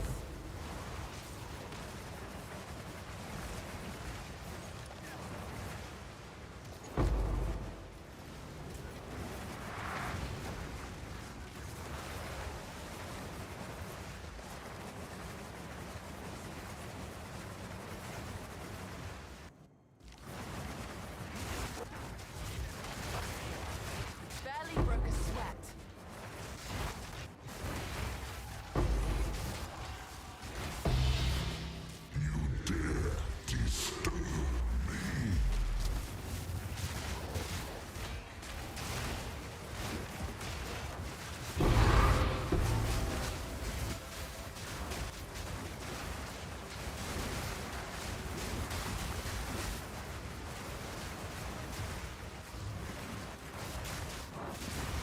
How to take away reduced attribute?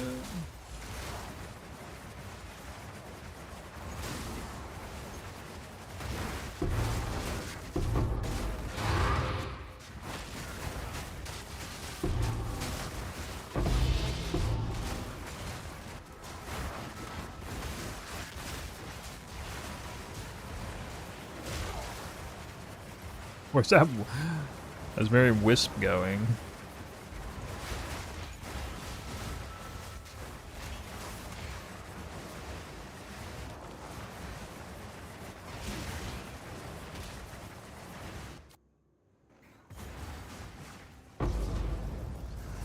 Not bad. Look at that. Freaking 8 chaos. That's water right there. Water map. Every time.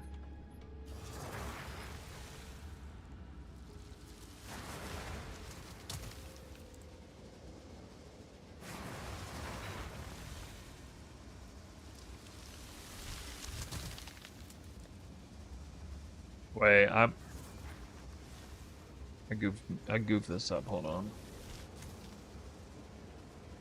9. Wait, 10 divines, 1 perfect exalt. Okay, sorry.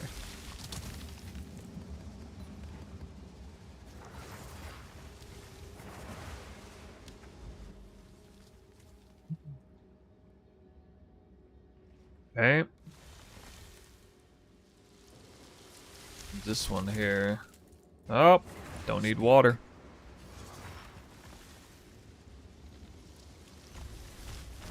Can I help?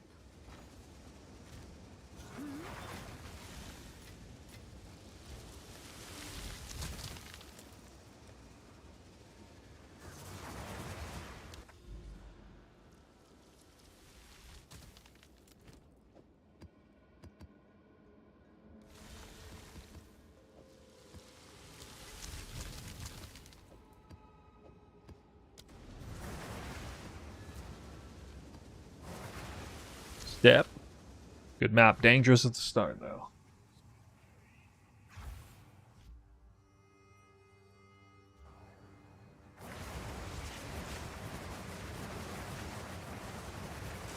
An easy trophy.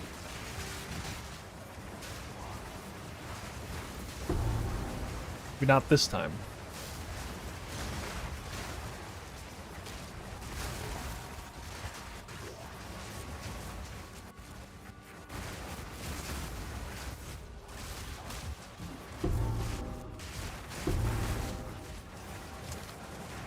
Hey mate, just wanted to say thanks for the one div guide. It's taken me 2 nights to get to the amp build, but I got a Tangle Tongue, bought a Headhunter last night, got the amp tech working with the swaps. Yeah, nice. You might not notice it doesn't work unless you're in combat. It confuses a lot of people.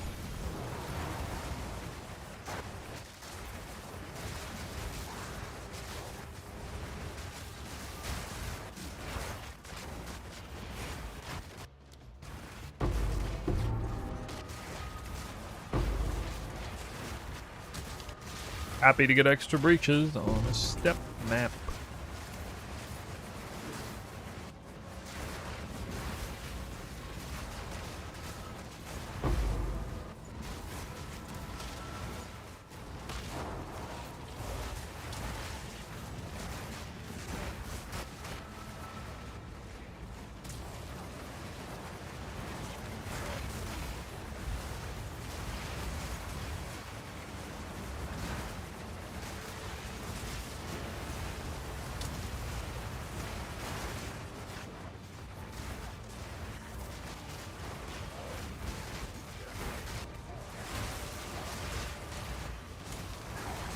An easy trophy.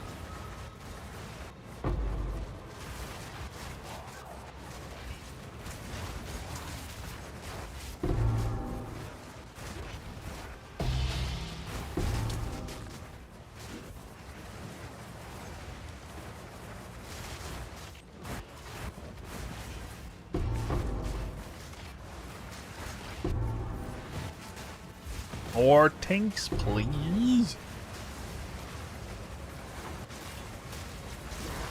130 div. Current version? No, that's not enough to do the whole build. There's other variants of it that are cheaper though. I got like, if you see the Maxwell guide, I got like dollar signs on there to represent the expense. This is the triple dollar sign one.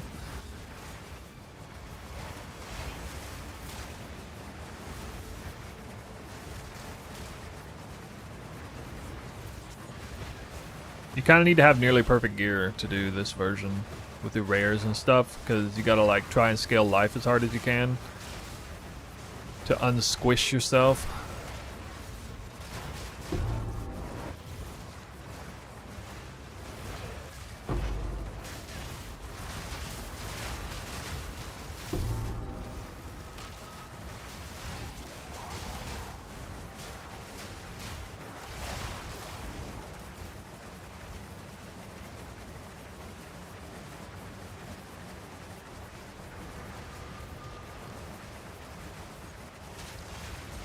Quick and lethal.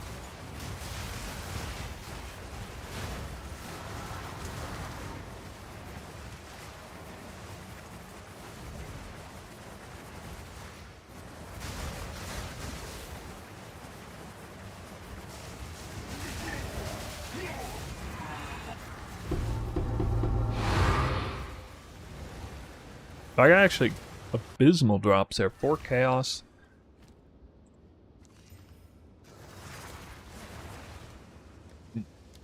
Even had 2 breaches.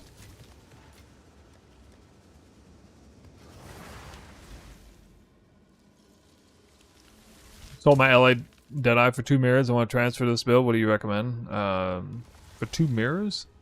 You want the latest and greatest version. Probably the one I'm running.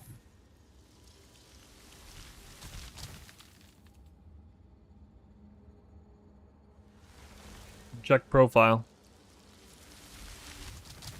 Welcome aboard. We hear about people selling their build for this one all the time, but 2 mirrors worth, I don't know, that's kind of rare. Alright, dupe the precursor. Let's go. Yeah, this is a really fun variant of the build. Pretty hard to set up, but you know, I've basically taught you guys how to craft every piece of gear, and the uniques aren't impossible to get or anything, so yeah. I haven't dropped any mirrors. I would like to change that. I'm pushing 500 divines drop this league, so we're definitely farming locks and mirrors right now at this point. This is really the first point in my PoE 2 journey at all that I've reached a point where I'm like targeting locks and mirrors. Where like I don't even really care about divine drops. I just want the lock or mirror drop. We always reach this point in PoE 1 at some point in the league. But here we are. We made it in PoE 2. Spearcraft video, yeah, from a long time ago. It's still the same though. Not for like mirror tier version, but a nice version. You can kind of understand it. Yeah. I mean, it's probably kind of similar to bowcraft because it's also going to use attack, +4 attack, and onslaught suffix essences, and then it needs like double fizz, lightning, flat lightning prefix. So it's pretty similar to that.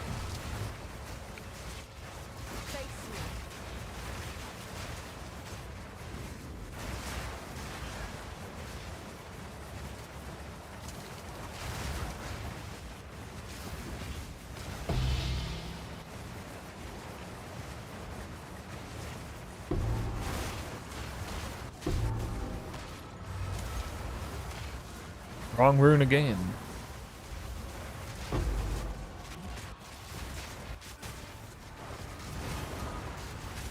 I mean, in the last 100 map set, I was consistently dropping an average of 1 divine per overran map.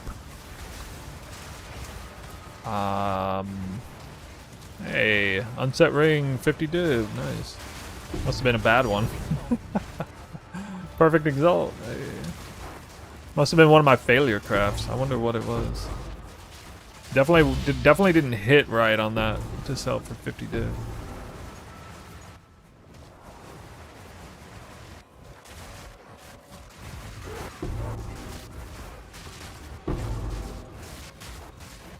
Kinda. I hit something. I probably hit like, I bet you what I hit is I hit like double flat damage, but like tier 3 or something like that. It's probably something like that. Like tier 3 flat. Those are the kind of things that'll, it's like super good except it's tier 3 flat. That'll sell for like 50 div.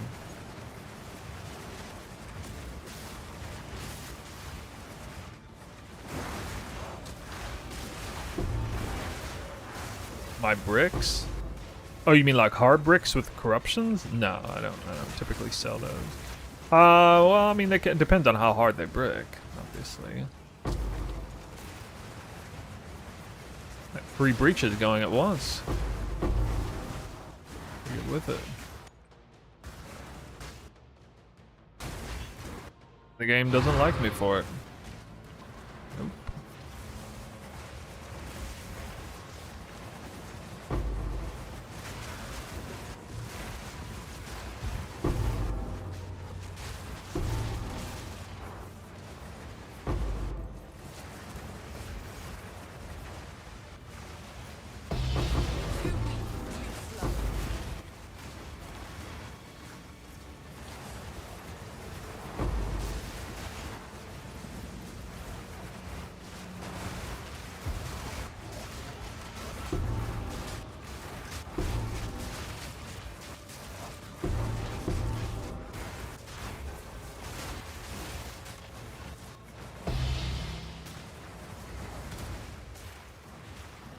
Darkness descends, and with it your end.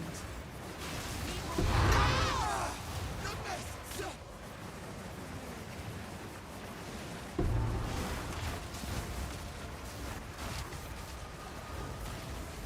Yeah, perfect exalt for flat on the ring. It's only like a 50% chance of even hitting attack tag on that.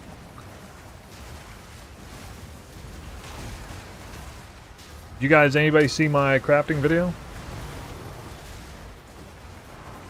I did actually give one piece of inferior advice. I tried to correct it in the pinned comment.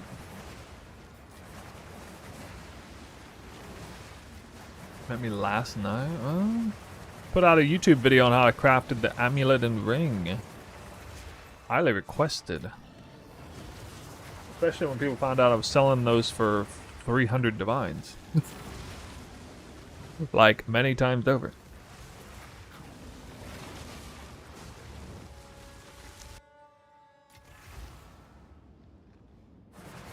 What is it?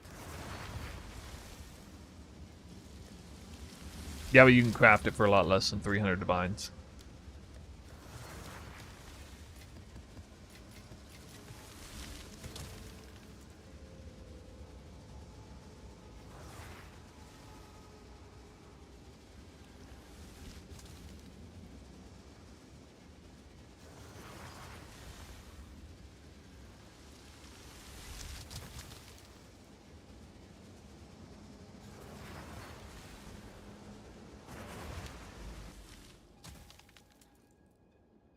He's not couldn't run Sacred Flame on version over Palm. I think it'd be fine. I'm pretty sure it's fine.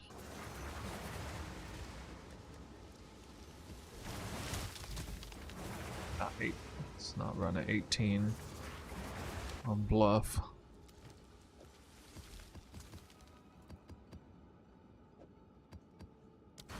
This might be the last tower map that I do.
Detonation time.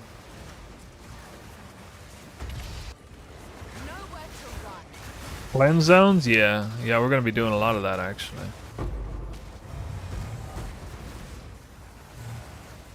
We're about to ramp up the farm pretty big. I'm getting the travel. I'm getting the grunt work out of the way first. Travel maps and stuff. It's partially why my drops are bad.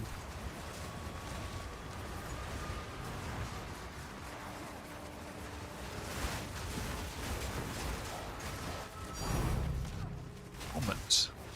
I'm not just starting it off with like pre-prepped multiple corrupted zones and stuff. Like I'm you know, going to them.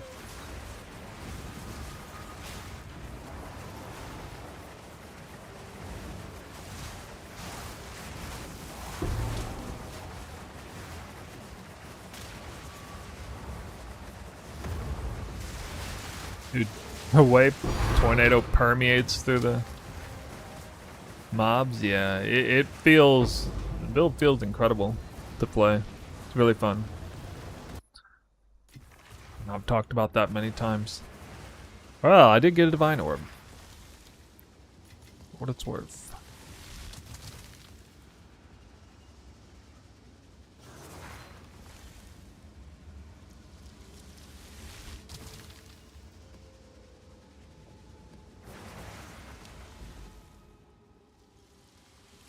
Proud of me? Yeah. It's definitely up to standard. Up to my standards and then some. Oh, we got another tower area down here. Nice. Oh, we got a big tower here too. Some more towers. I don't know how much more I need to do. Get this. Spring and Hive, Burial Bog. Hive. Hive is a decent map. Might be a little short.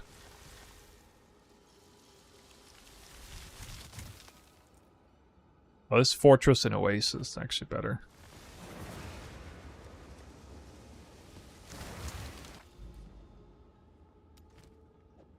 Fortress into Oasis is nice. Burial Bog is swamp. Oh yeah, it is. Yeah, you're right. Well, it's all right. I mean, I really like Fortress and Oasis layouts, so even though they're not water. And yeah, somehow Oasis is not water. Quick and lethal. Freaking stupid. It should be considered water and desert.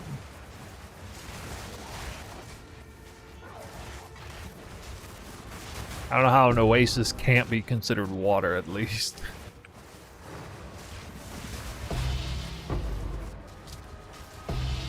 And Project. Was that a second one right there? No.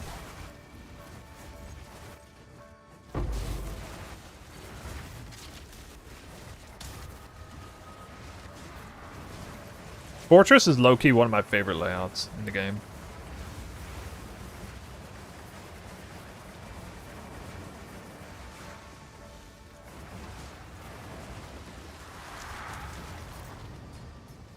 Wait, Oasis is considered mountain? No way. That's so dumb.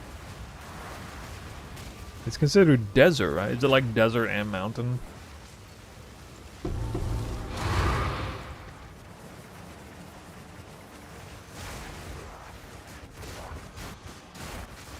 Not yet. I think you have done very good. Yeah, I heard about that challenge. I don't know. I've never ran a map like that. I don't know how hard it is. I bet you it wouldn't be that hard if I went in there with 60 headhunter buffs. But yeah, I'd probably get destroyed if, from my understanding, if I went in there with 0 headhunter buffs. That's just kind of the way the build's designed, you know. Quick and lethal. Because, like, apparently being able to just, like, one-tap Arbiter is not nowhere, it's, like, nowhere near enough DPS.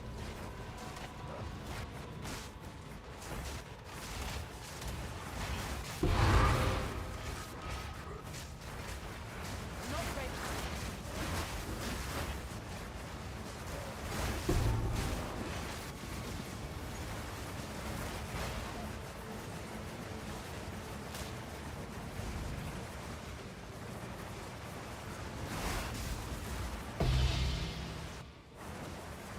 Patience.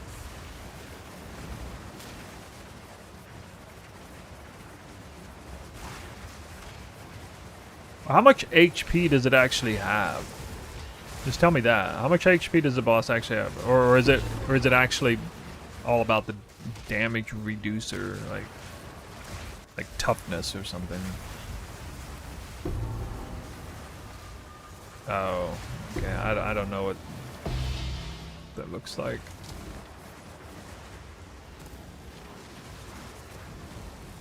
Wait, how did I only drop 1 Chaos Orb? What in the world? Good news. God. Go on.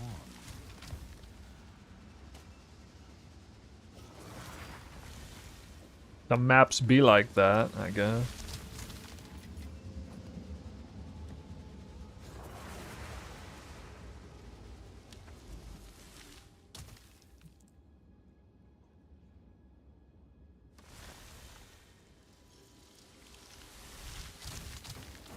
So run Burial Bog. Actually, I don't really want to. I don't like the layout.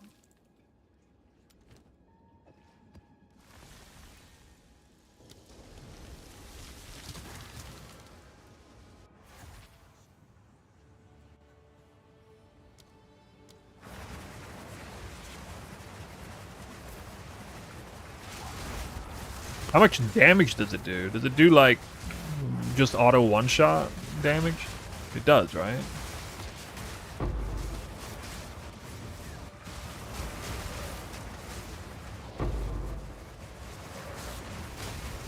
Yeah, I would just die then.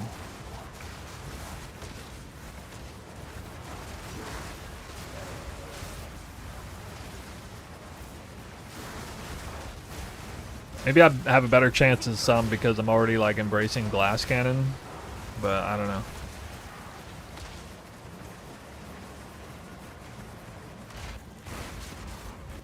You have no chance.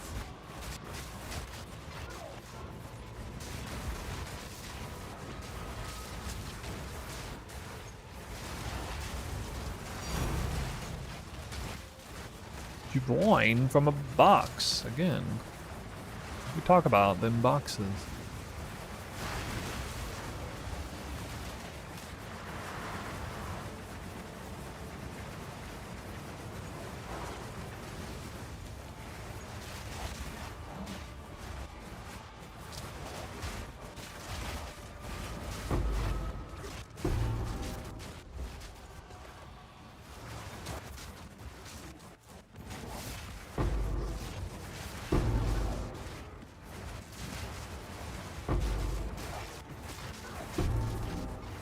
I'll try this build, but it seems so complicated. It's not that complicated, the early variants, but this variant is complicated, yeah. I made it more complicated as time went on. I have to, otherwise I'll lose interest in it. Second Divine. Yo.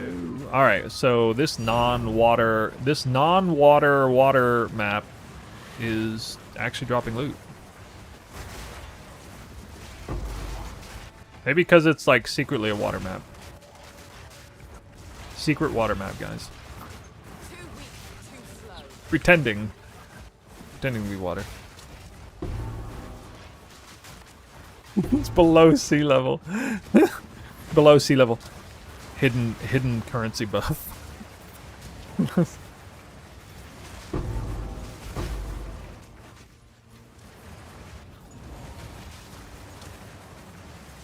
Earlier version of the build without Hollow Palm.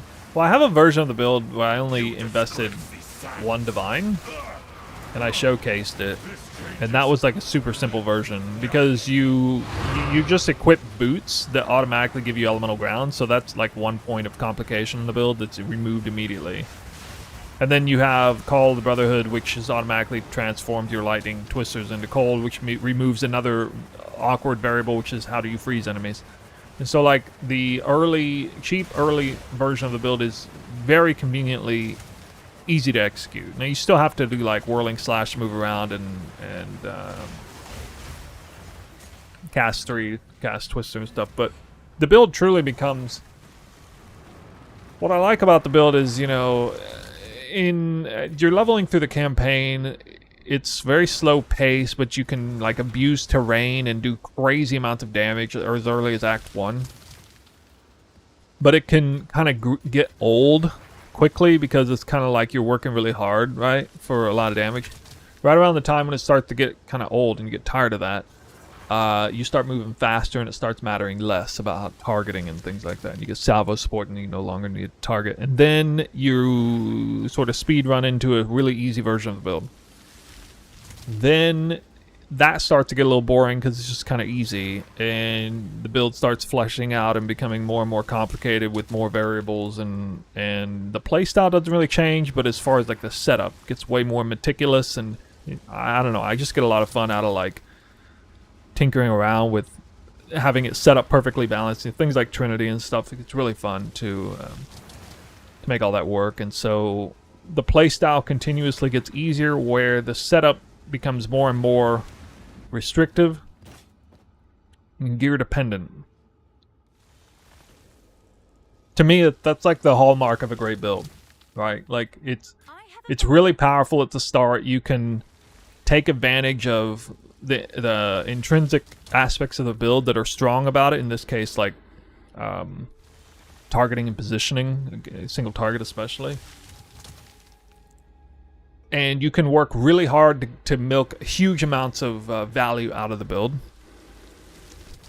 But nobody wants to play that way all the time.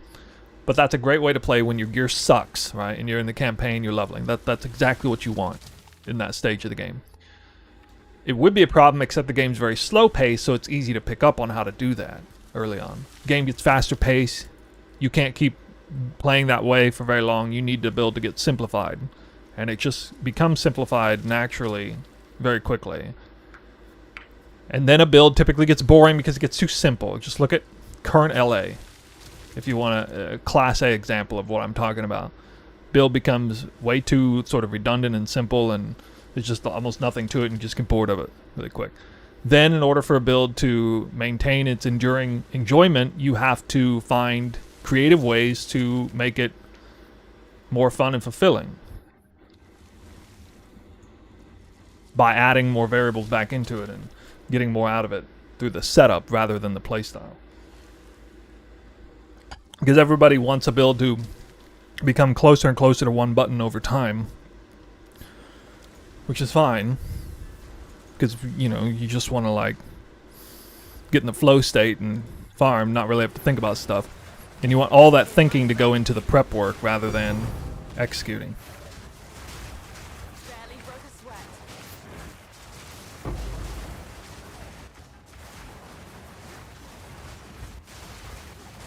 Anyway, that's I haven't really talked about that, but that's how I sort of view builds. Beginning, middle, and end of a good build. It's got to kind of pass those tests, and it's got to hit those marks, and you can't like skip around or hit it too soon or whatever. A build can't be too simple too soon or it gets boring. A build can't maintain its simplicity too long or it gets boring. A build can't be too rigid to get set up or it's too hard and it becomes too much of a headache, right? Like you have to find a balance in all these things, and it has to evolve in a certain way that feels like you're gaining power over time and becoming a god slowly as you progress through it, and it gets more, more exciting and more thrilling, and yet at the same time more easy as you progress through the league.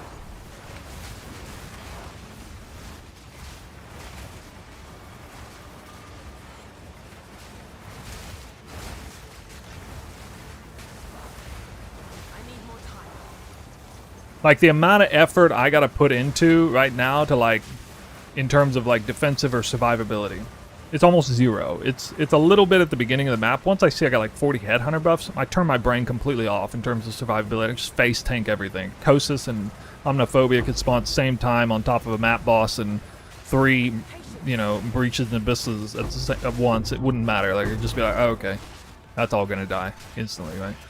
I basically just have to keep twisters going at all times, and I'm fine. Just a rule of thumb I gotta play by. If I was still at a point where I had to like, hyper fixate on not dying or something, I would not be enjoying this.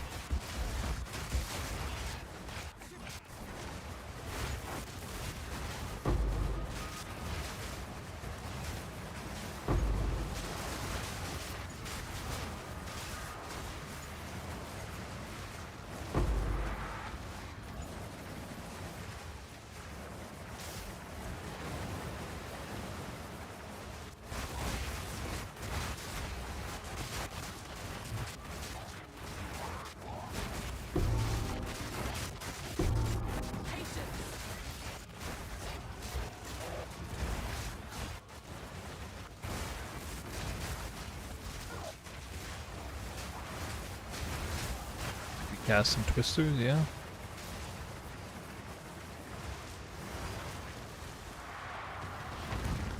Pathfinder? Why? What does Pathfinder have to offer? I haven't even thought about Pathfinder in ages.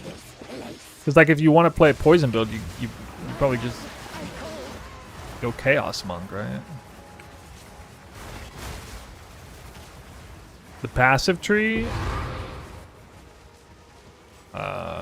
should be there. I know you guys' screen looks a little different than mine because I'm the editor of it.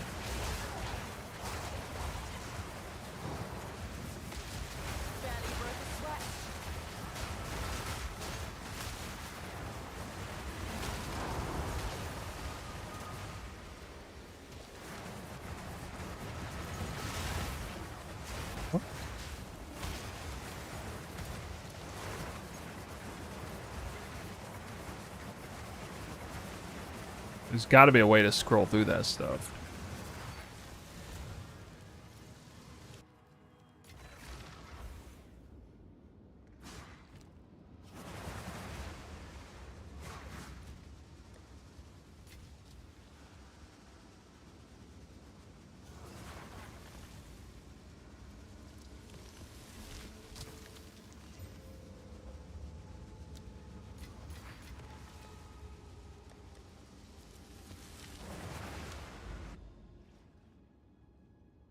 Anybody else having that problem? Bluff. Why do I always randomly pull 18er on bluff? What the hell?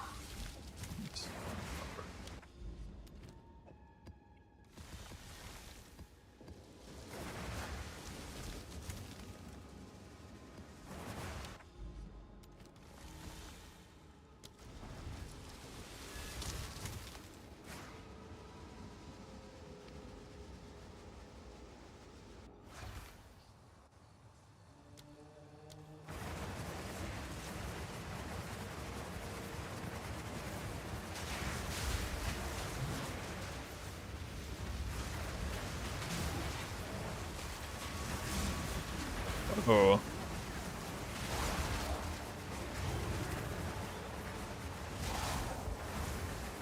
Whoa, now. Well, I haven't even killed a rare monster yet. What the fuck?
Not the kind of map I want to spawn 4 breaches on.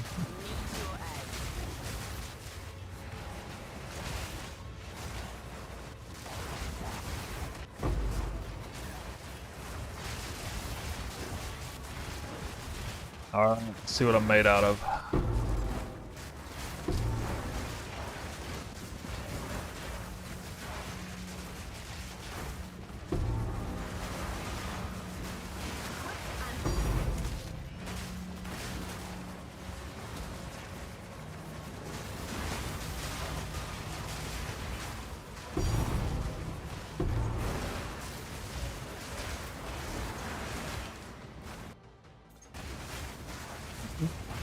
Okay, it's a little fun.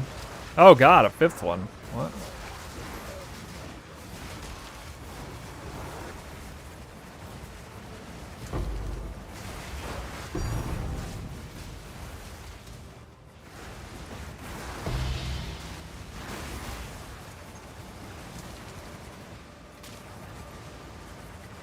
Back there fast. Alright. I think we made it. Yeah. Barely made it back in time. Thanks.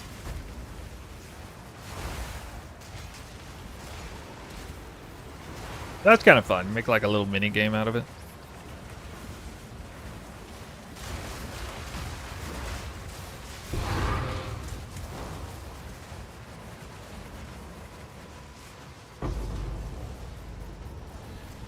That was cool.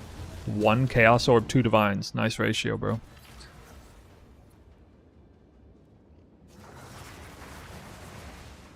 That's alright. We had some maps earlier where we got like 12 Chaos and no Divines.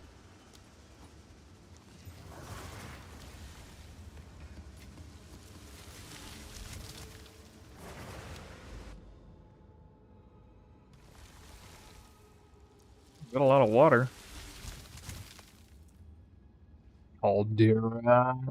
Caldera, the free. Oh, that's nice. That's a massive map in the waiting right there. Holy. This might be the best map of all. Yeah. I guess we'll open this one up while we're at it. Price of build. That would be an unknown. Do not know. Alright, Messa's better. 1,000 Divines plus. I mean, if you try to just create every single thing that I have right here, like even without the corruptions, you would be like 2,000 div at least. With the roll ranges and everything. Maybe, well, maybe not 2,000. Yeah, between 1,000 and 2,000, I guess. I need more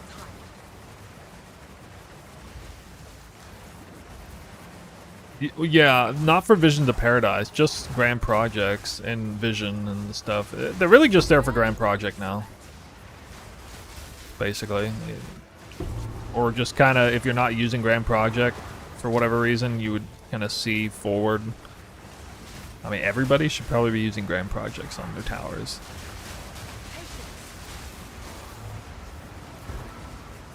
Oh yeah, the rite of passage and the jewels alone, I guess. True. I deleted 800 divines today, just trying to fracture a mirror spear. Just trying to fracture one. I failed 14 times straight and just deleted 800 divines. I have nothing to show for it. I figured I had enough liquid to, you know, maybe make a halfway honest attempt at crafting a mirror spear when I woke up with 940 divines on me. I was like, well, all right, maybe this is enough currency. Maybe I can actually, you know, make a spear. Literally nothing. Yeah, it was horrible. It was horrifying. Fail a fracture 14 times straight on such high stakes like that. No, I haven't dropped a mirror. No. I haven't even dropped a lock. I will probably drop a mirror and or lock before this season's over. I plan to play at least for like another week. I'm gonna push for one.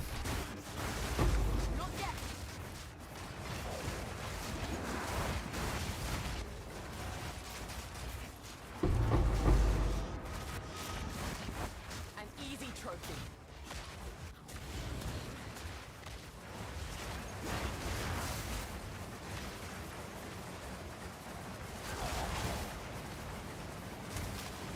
Point 4. Leagues are predictably coming out every 4 months, straddled by 2 months in the PoE, between the PoE 1 and PoE 2 cycle. So 0.4 will be out in 2.5 months. I guess. Like almost guaranteed within, you know, 1 or 2 weeks of that. Ready to hunt.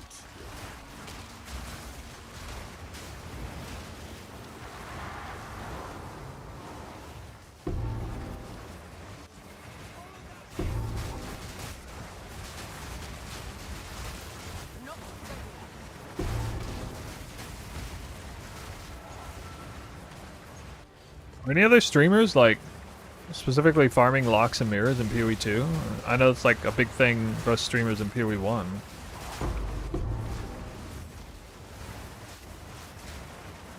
Not ready.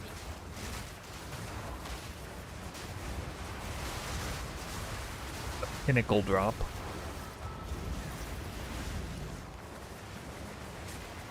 How much I spend on my build? It's hard to say now, and the price of things kind of go up after I use them. But I'm just saying basically 1,000 to 2,000 divines. It's pretty safe range, I guess.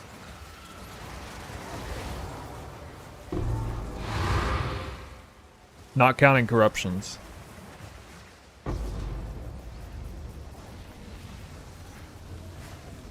I got like corrupted rare gear now.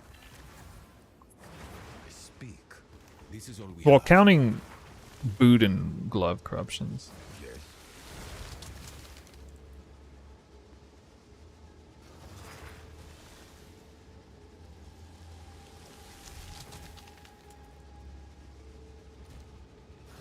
Speak. These are gold is useless. Go.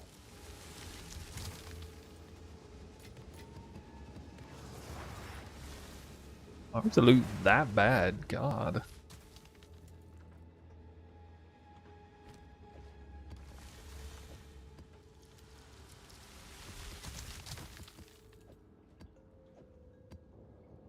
All right, let's see. Get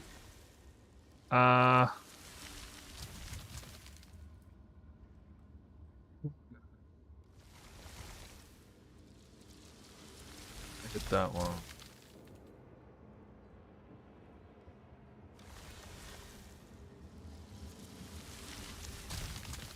Oh, I gotta go down this way.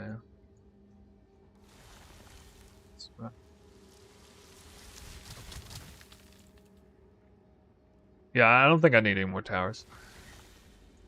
Alright, we got a cleanse zone here, here, here, and here. And even here, potentially. Alright, time to start. I'm gonna unlock all these right now.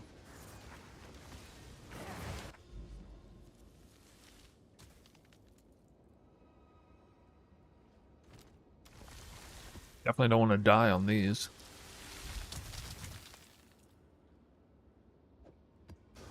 I'll actually be smart and not run dangerous maps.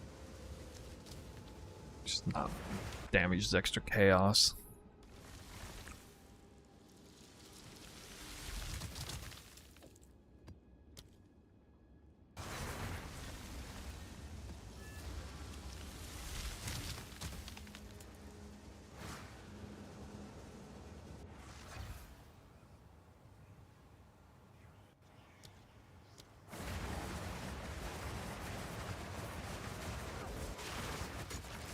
Why does this map feel laggy before I do anything? Too weak, too slow. Is this 0.2 Calandra or something? Or 0.2 Savannah? Remember where you... Or no, 0.1. My god, dude. What? So laggy.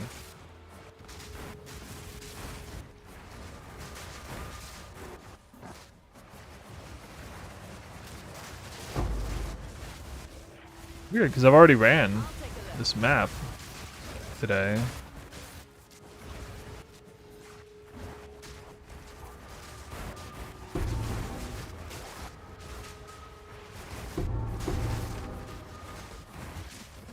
Prepare yourself.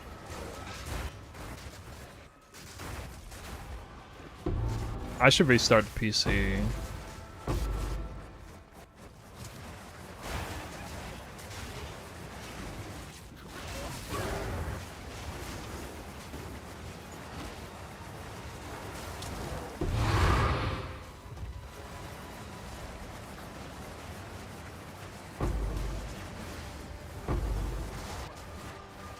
Or not restart PC, restart the game. Probably about to crash once, because I think I crashed like every 50 maps or something. I had 2 crashes on my 100 map set last time. I lose all the loot. Like I never even did the map. Hello there.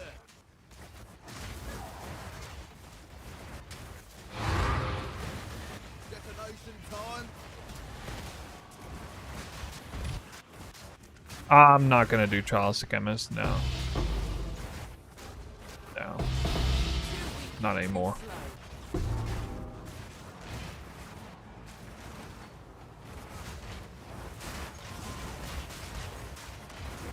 I'm gonna do fun content.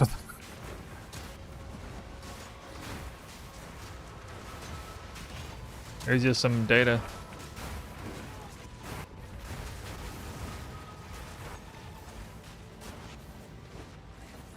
Yeah, maybe restarting the game will help.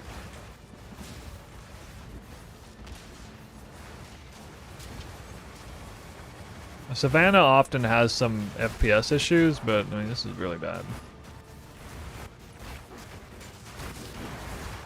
It's only 1 breach. It's not like I got like 3 breaches going.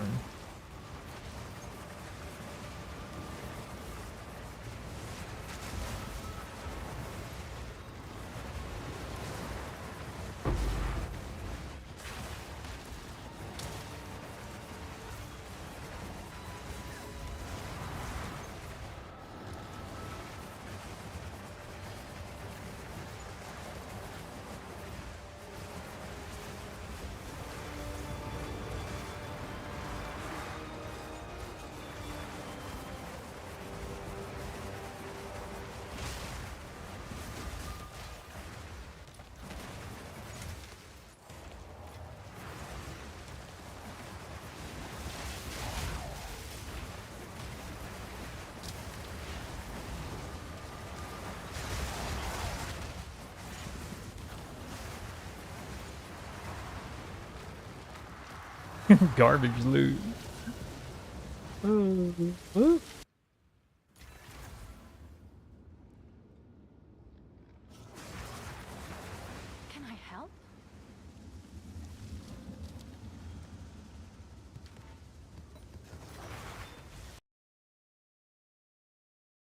Okay.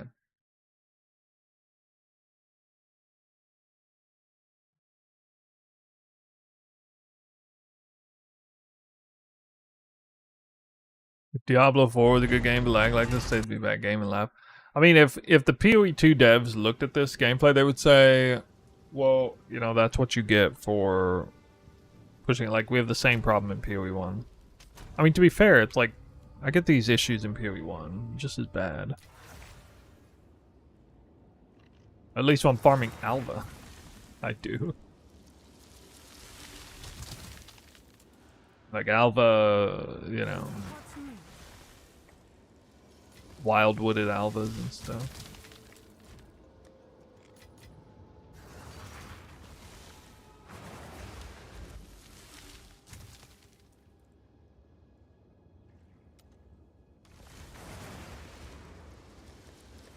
Forge, oh, it's such a bad map.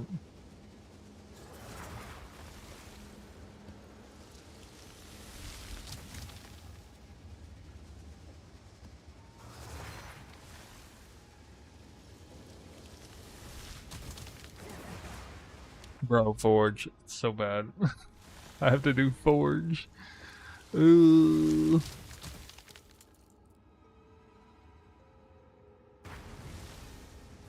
Yuck. They nerfed the build indirectly by not fixing the issue.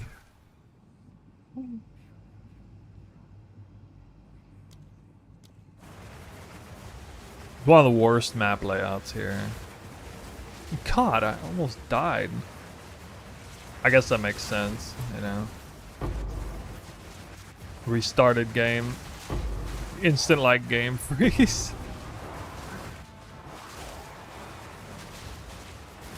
An easy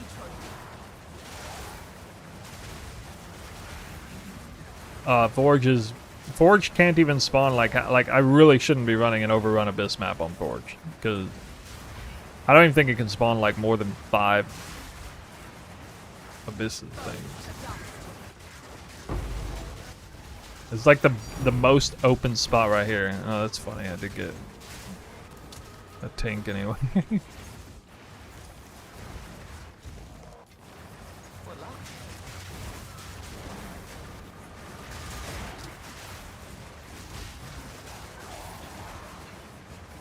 90% of my deaths would start because I don't have Headhunter. Yeah, that's something you kind of come to learn, come to expect as you play at this level more. That's the only time I'm actually like thinking about being defensive. Opening combat moment.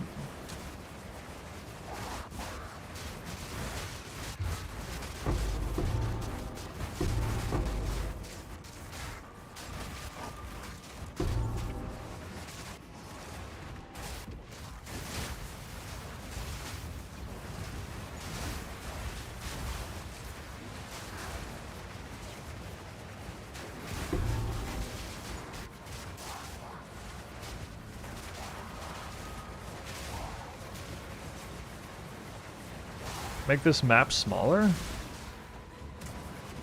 Must have made the map smaller.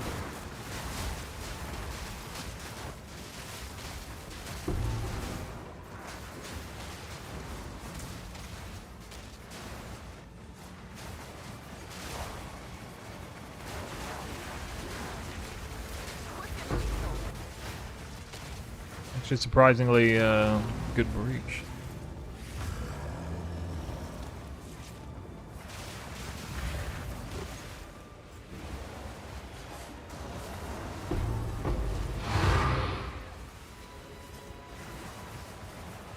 Molten Vault is worse than Forge, yes.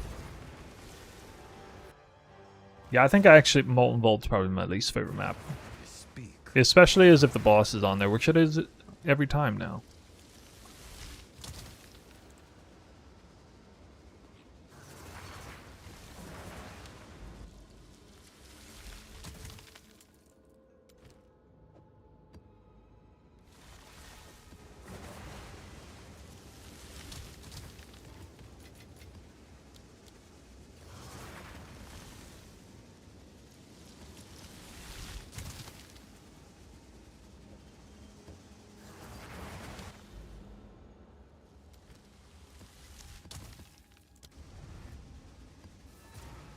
Deacon pigs. You can see them right here.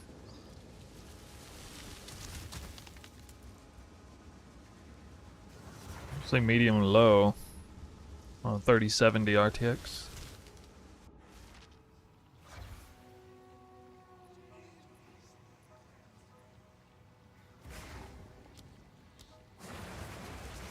Oh, got a juicer corrupted map. Need more time. Too weak. Too slow. You have no chance. Wait, what was that? Gifted subs? Zushi with a big old gifted sub. Oh, first you buy my maps, then you Not yet. buy my service. Dang, dude.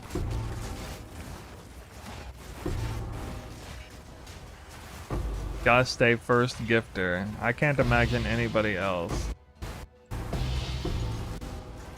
I dedicate this PowerPoint presentation to your gifted subs. Thank you.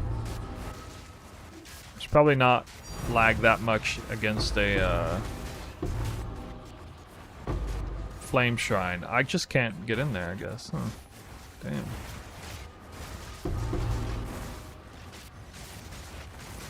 Let me go kill the boss first before I have an accident.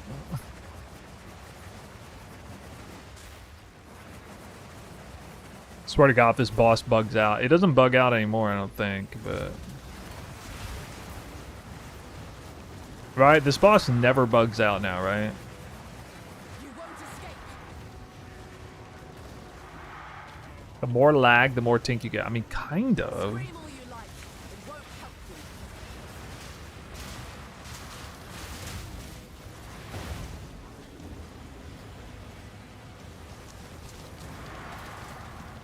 Good. Okay.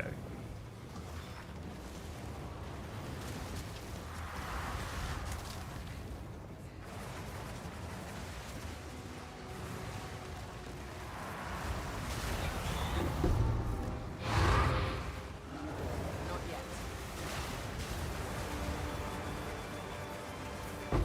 Need more time.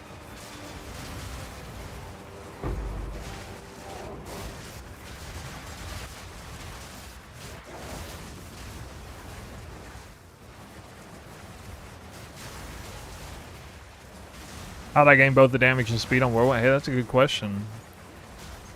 A lot of investment. I got double tier 1, tier 2 flat elemental damage on my spear. Like a real spear with a, you know, spike spear or whatever. An easy trophy.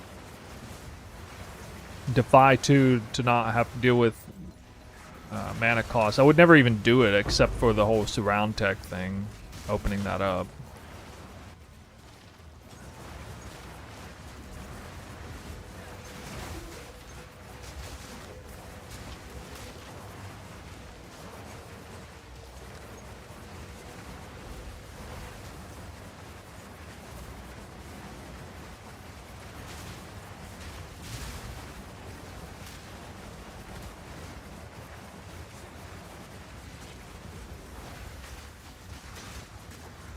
I'm not ready.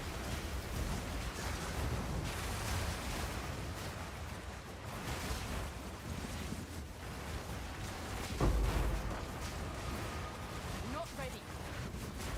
We going Ranger? I don't know, 100%. It's probably gonna be one of three things. Either poison tornado shot.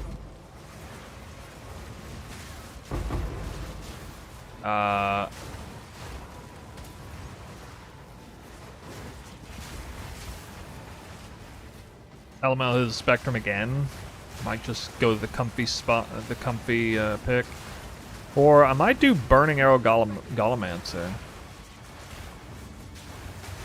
Can we make a Burning Arrow of Vigor Golemancer with Shrine Tech? Is that possible to do? Because Vigor plays off of your max life, right? So if you got permanent minor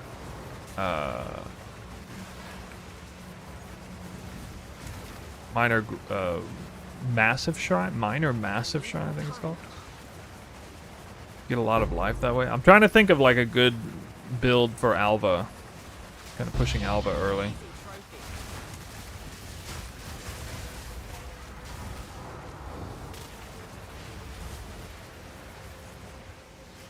Outside the prefix on Waystones, I feel like Night Traveler, it's boring to run.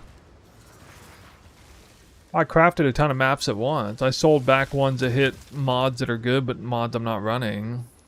Got about half my value back that way. To influence the present.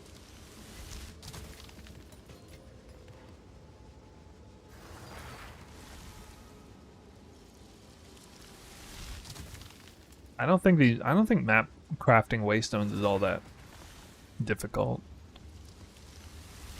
I mean, it's a little cumbersome, but you can craft so many at once. I'm only running Overrun, yeah, right now. Yeah, I crafted over 100 of them. I mean, I'm running some with increased monsters because it came pre-Overran. Oh my god, I gotta do dig site?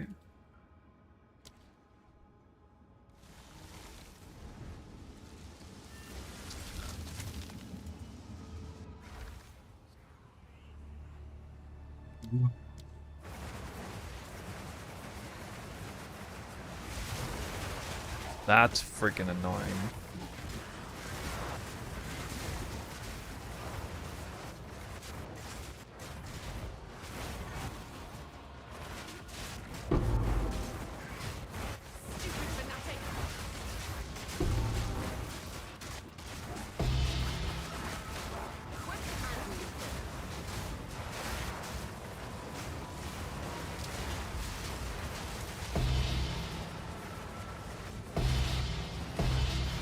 Your odds are about 12%.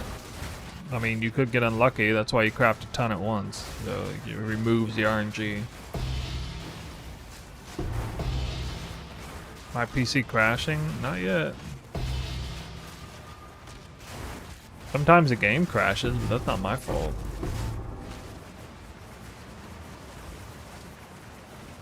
GGG's fault.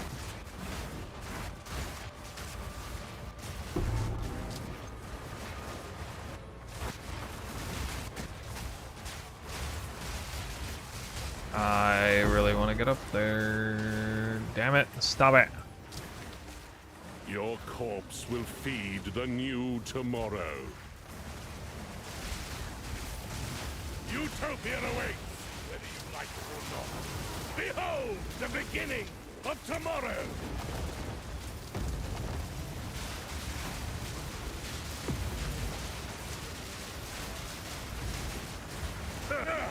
My flesh is unimportant.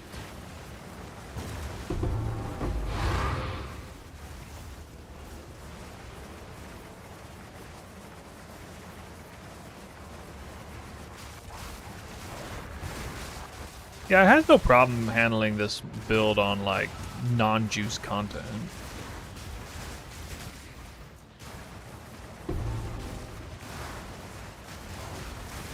To be fair.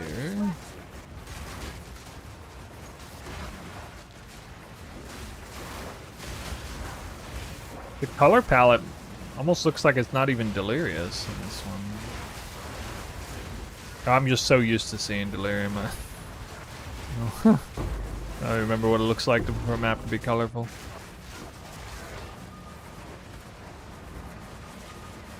To explain the benefit of Coming Calamity. It's honestly, it's more thematic than anything. Coming Calamity with Trinity and the Heralds is really, really strong. The Heralds are enabling for Trinity, especially Herald of Thunder with Embitter for Cold. When I'm not already like going crazy priority on Cold. Obviously Triple Herald is really fun, just in general for like clearing and stuff. Coming Calamity also allows me to drop Rakiata's Flow, which is good. And this build is starved for supports anyway.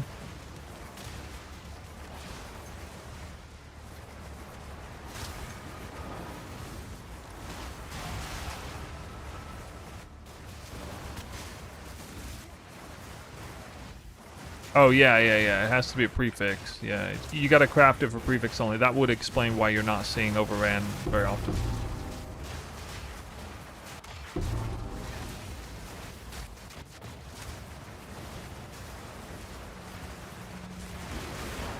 Barely broke a sweat.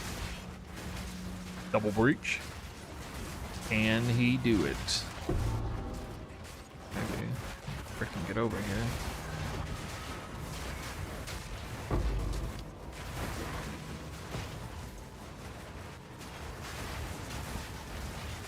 I'm gonna have to rely on Shroudwalker to port me around. Because actually Twister's still doing an incredible job killing stuff on this map, even though the layout's so terrible. That's one of the cool things about Twister, that really helps make up for bad layouts by just having the Twisters just go around everything, kill everything up and down stairs and stuff. Around like 5 corridors and things. It is really phenomenal for that.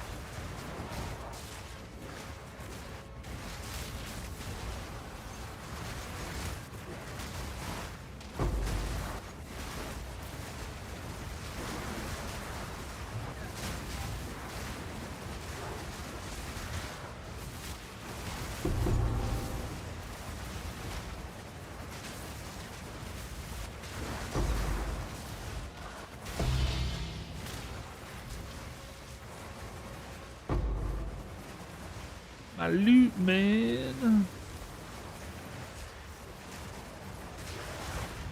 my sight.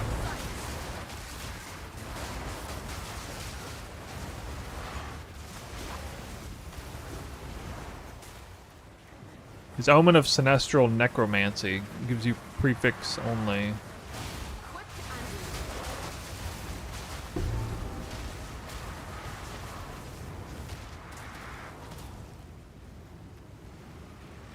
Is performance better? Yes. Yeah. What you have is basically the coming Calamity variant is just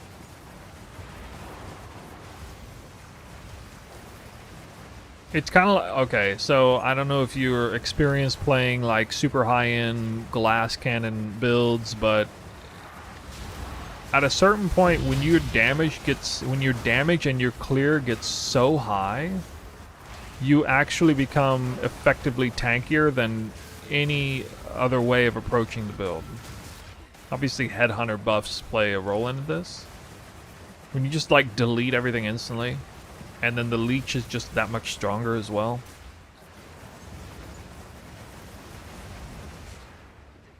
Because like theoretically, I should be, I mean, yeah, 94% delirious and 3.3k life. I should be susceptible to dying a lot, and you know, stuns and stuff. But it just rarely ever happens because actually, Headhunter makes you immune to stun anyway. I think it's, you know, one of the buffs probably, and then yeah, it just doesn't seem to happen. And the more damage and speed and quickness you have, the more Headhunter buffs you float, and it's just like this snowballing effect that keeps you safe. Ah! Why did I hit that? So bad. Oh my god.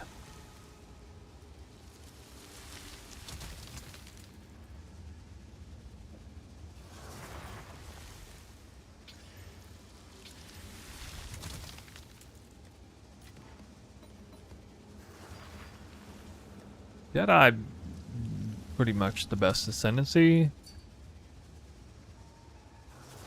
If you don't care at all about single target, you don't necessarily need Deadeye. What? Oh, nice. Nice, nice. Yeah, very good build. Sorry, I'm gonna D&D though.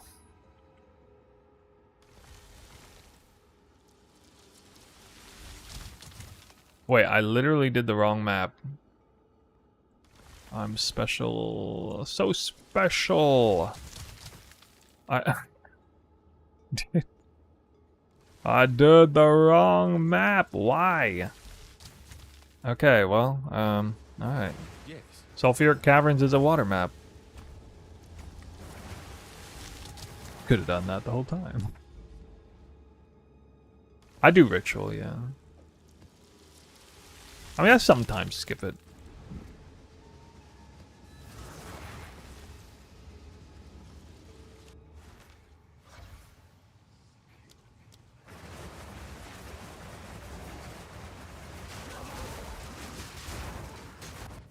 ending. Too weak, too slow.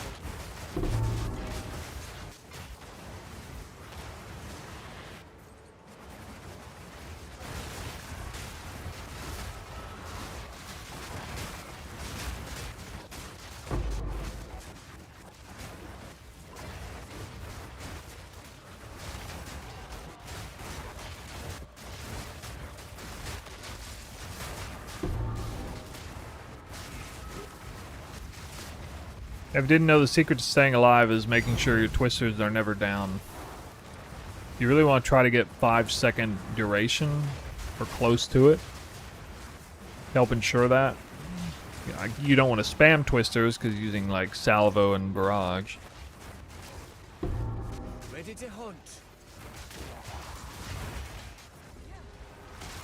There, craft of the spirit.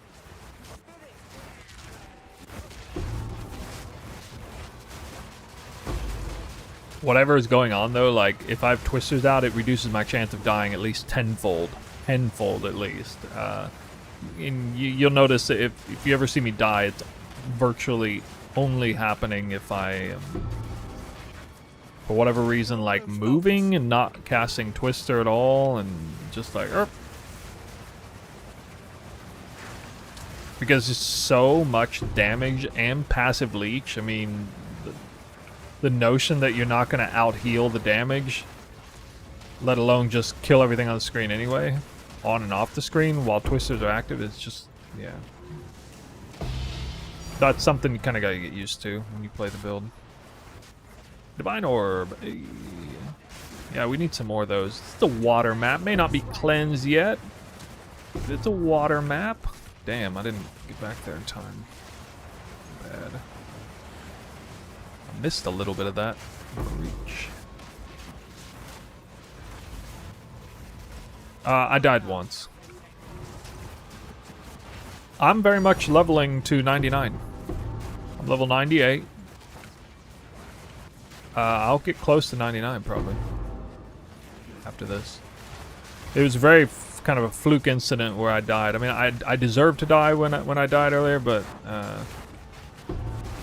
yeah, it's probably not going to happen again in 100 maps. It might, but probably not.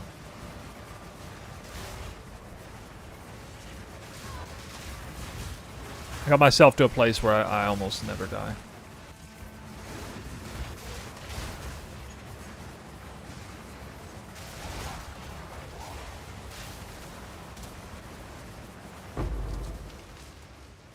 I'm not tanky, by the way, but you know, it's just there's, you know, it's the little things like being defensive till you get 40 headhunter buffs, then going all out.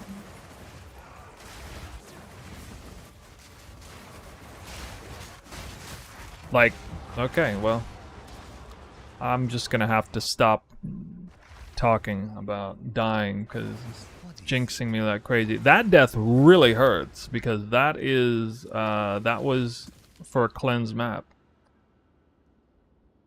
I really didn't want to die there.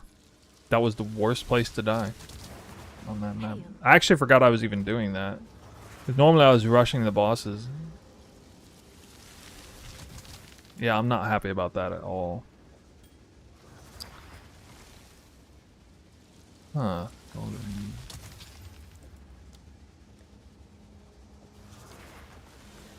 The funny thing is I opened my mouth to say, you see that right there, like, I should not, like, I should be cautious when I see right there. So, like, my brain did register that that was a dangerous moment, but I did have a lot of head armor buff, so I didn't think I would actually die.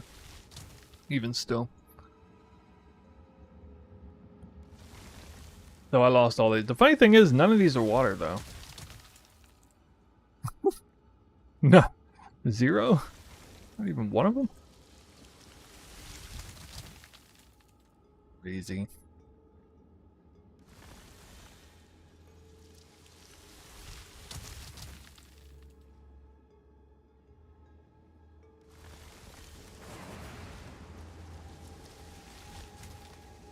Alright, I'm gonna do this guy right here.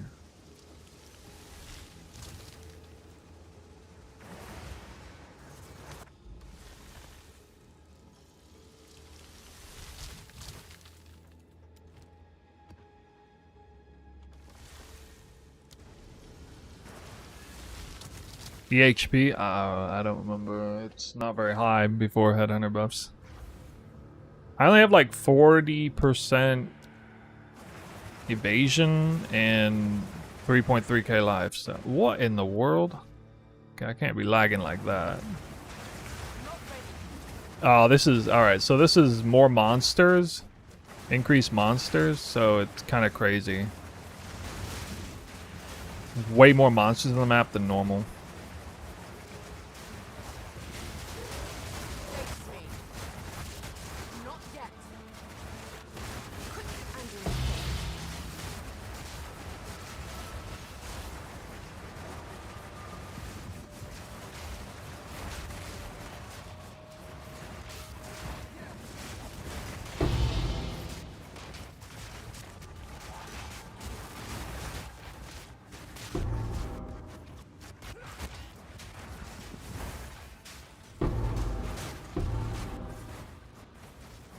I can't remember when I died a minute ago. Did I have twisters out? 'Cause I think I didn't, right?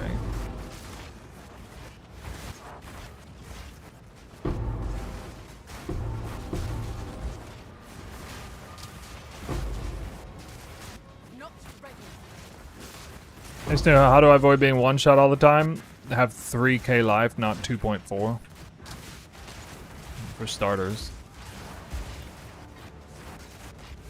I don't recommend this build variant with 2.4k life. You shouldn't be running around 2.4.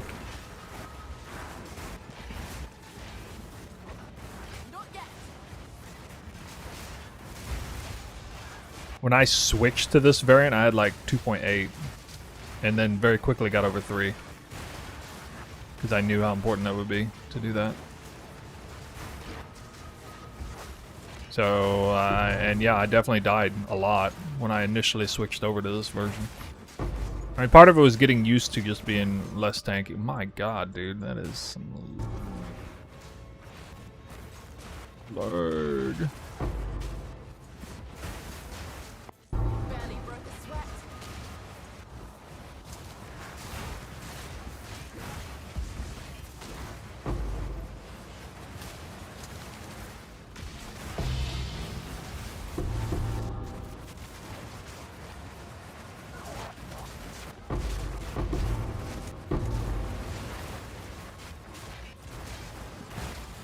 I would say it's like a soft threshold to go for, yeah.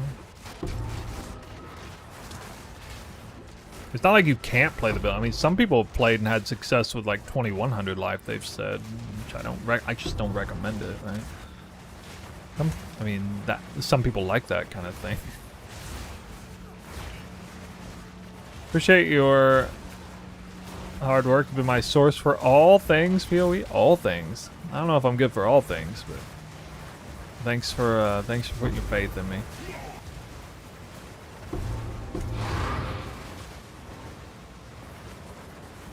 Do my best.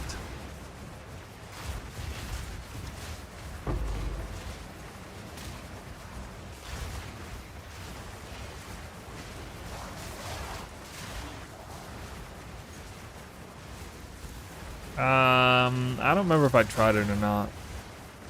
I think I looked at it and decided not to use it, but I can't remember why.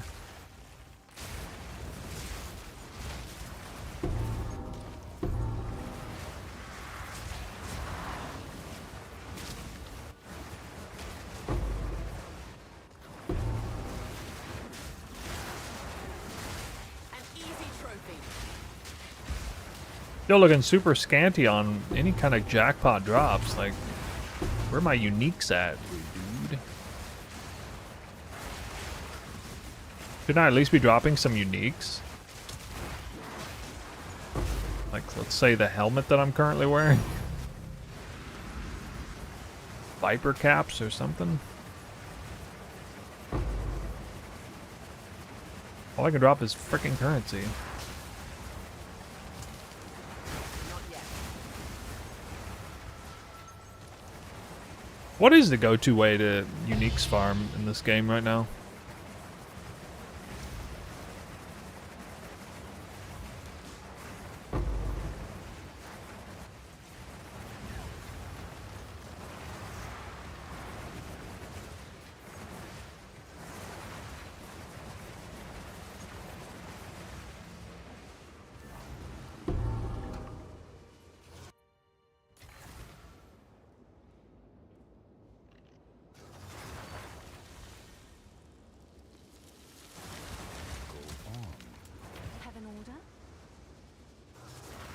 Yes, these are our supplies. A useful trade. Indeed.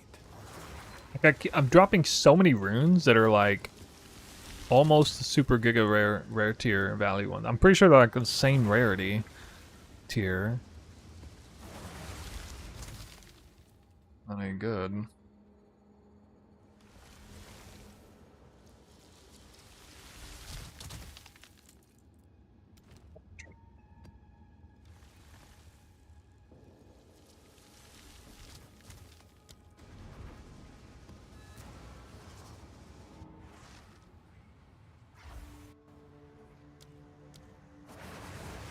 Rock. Yeah, I would like cast Twister and then ran away. I'm not like diving into the mobs here. Too weak. Too slow.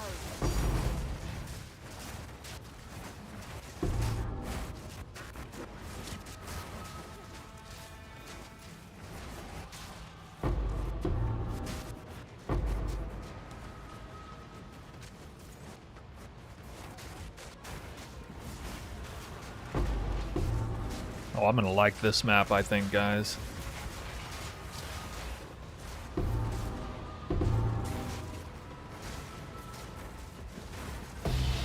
Surely I won't regret this.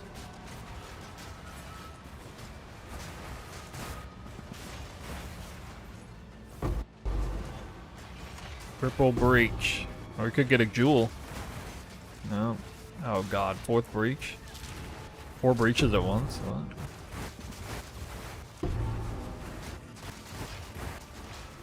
I can take you.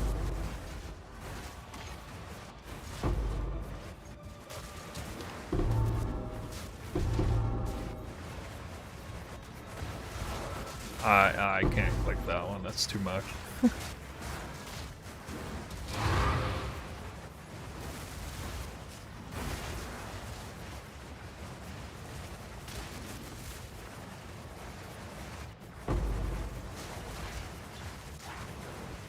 Wait, what? Did my other one disappear?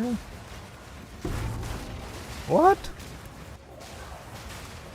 The one on the right disappeared real quick. It shouldn't have disappeared yet. That's stupid. I believe I got scammed. An easy trophy.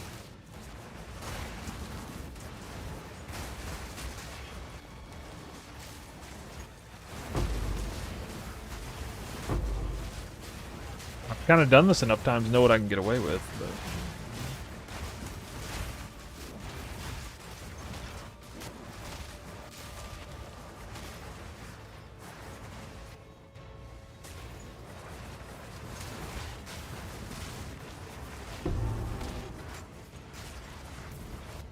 Three tinks saw one divine. Maybe it was a different item. Not necessarily a divine, right?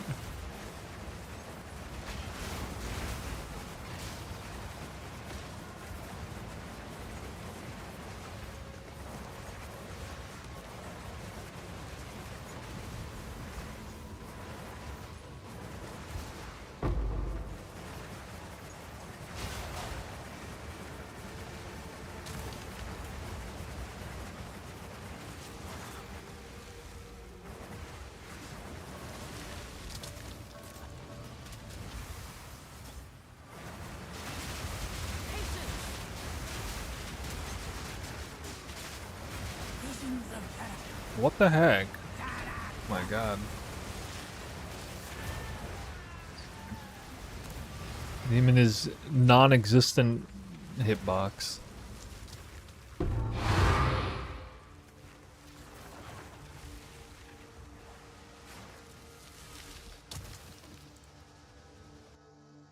I did drop a divine. What is it? I don't remember dropping one, but I guess I did.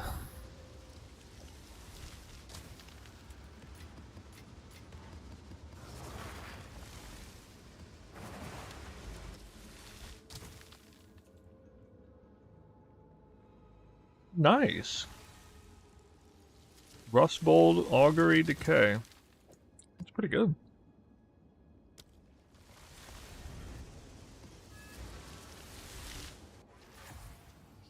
You explain the spear? I go into pretty big detail about that on the video where I talk about Trinity. Too slow. I'm going elemental damage with the spear and killing because we got the surround tech. I can actually afford the mana cost, and then I'm going elemental because I'm running Trinity, and I now have Trinity on both weapon sets. So I'm trying to like regulate it that way. It does fire and lightning, and then Herald of Thunder does cold, and then Twister, Herald of Ice does lightning, and then Twister does fire mostly. And then it stays fairly well regulated between those overall 5 sources of capping.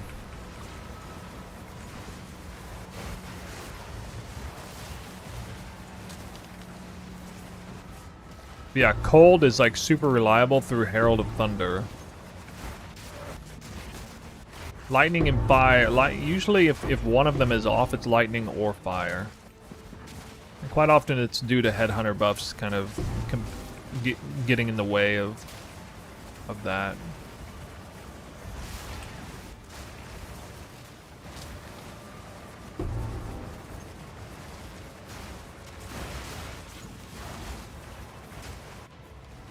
Like right now, I most certainly don't have fire conflux. Or a second ago. Now I do. Now that I do, I can get fire. But I probably had like a lightning or cold damage headhunter buff combined with no fire conflux meant I got no fire trinity for a short period of time.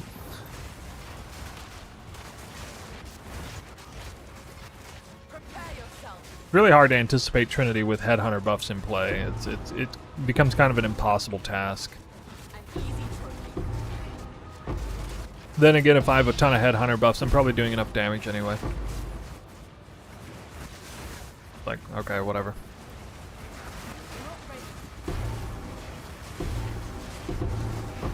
See right here is really nice. My Whirling Slash is actually killing enemies, like just like a lawnmower right there. Even though it's 94% deli because all the headhunter buffs, Trinity, and everything, and that was really important because I needed to get through the map. Like right now, I need to run around the map very quickly. They got 2 breaches active. There's like moments like these where I'm like really glad that I got that crazy Whirling Slash damage.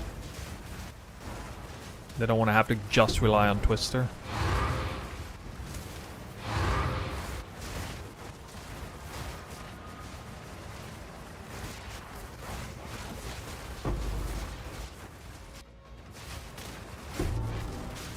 Actually,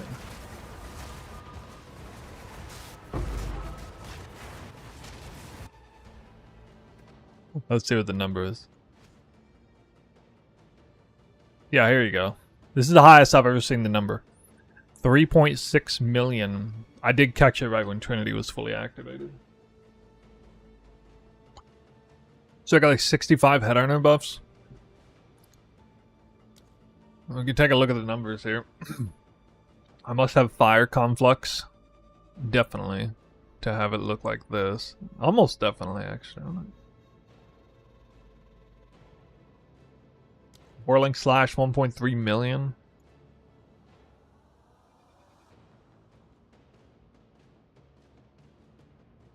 It looks like fire is short, because fire should be higher than this. Which must mean I stole cold and lightning. Barely broke a sweat.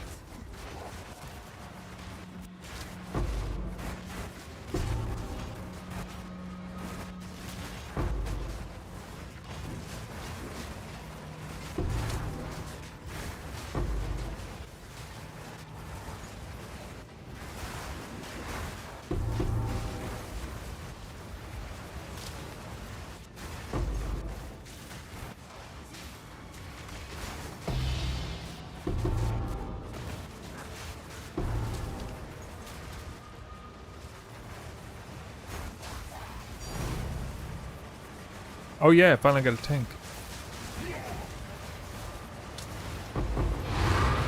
Finally.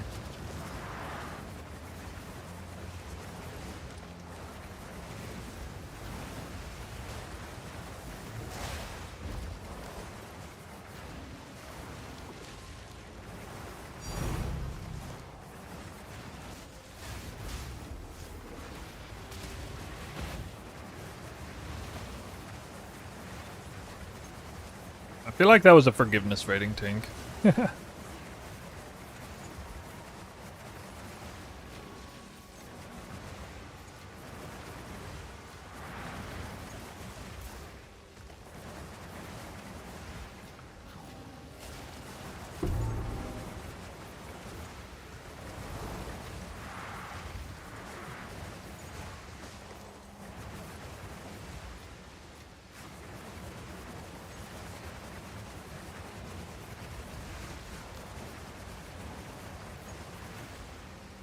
This was a juicer that didn't quite perform the drops like I would have liked. A double Omen of Light? What?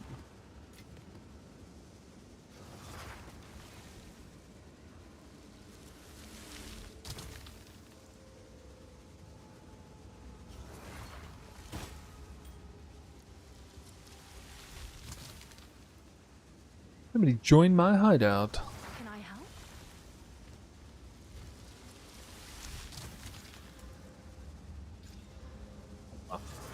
What's new?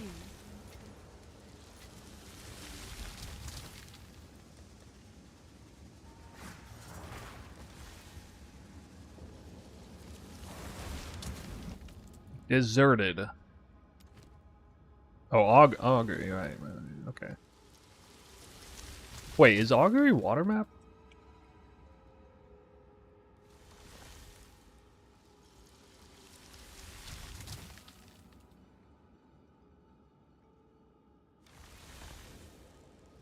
Well, it is. That's right. I remember that. I learned that a long time ago. Wait, I ran Rust Bowl with... No wonder my drops sucked. I had less currency on that map. No.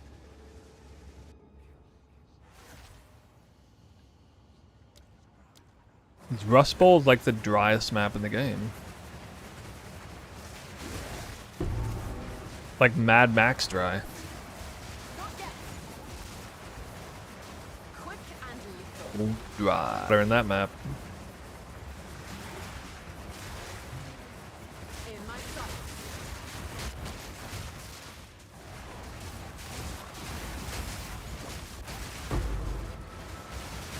Patience. We got any Augury fans in the chat? Oh my god. Please let this be a 10 breach Augury. Wait. Crap. I didn't want to hit that yet. No. This is a problem. This is a problem. I'm gonna need to hit that right now. Woo. Bait it. Need more time. Okay.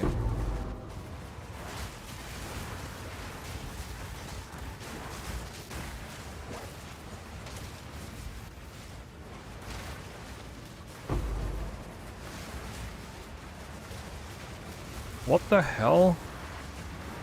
You got no, dude. What, dude, that cannot be. I clicked this stupid thing. Oh, I hate this so much. I'm so mad. It's gonna collapse right as it lets me in here. Oh my god. Well, that's one way to break into the center area.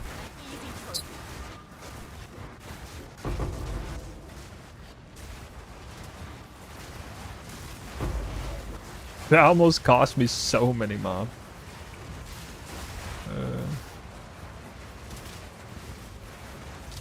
Not the greatest. Clears there, but okay. At least I got the big juicy section in the middle.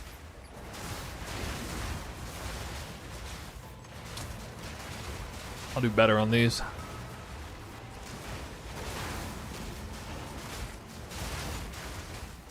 No, quant tablets are inferior if you're doing rare monster farming, I think. I mean, just almost, you can almost tell they are just mathematically, but like, I mean, it depends on how much stock you put in, like... Oh, we finally got a real rune, unlike last time. Ooh. So, like, things that drop from boxes and stuff, they count for quant. But, like, if you're anticipating virtually all your value comes from rares, then rares is definitely better.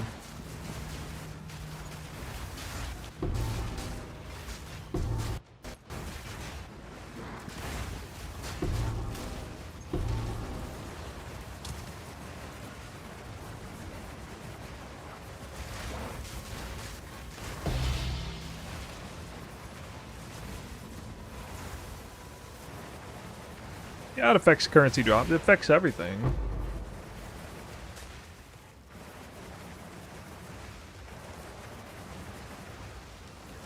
Augury didn't spawn very many abyssal nodes. Just noticed. Like, why didn't it spawn a bunch of abyss inside the boss room if that's what's going on? Huh.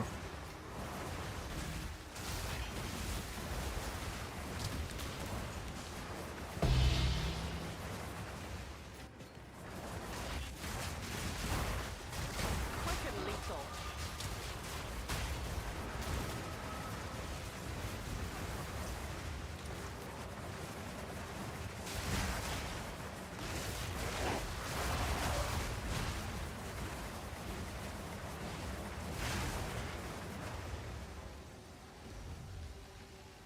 Actually, this one's not worth that much, is it? Can I help?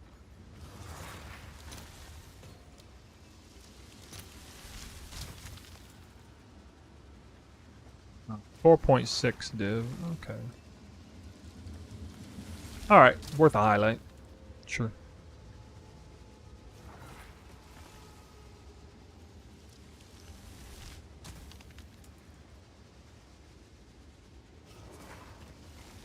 Officially a Conflux gamer.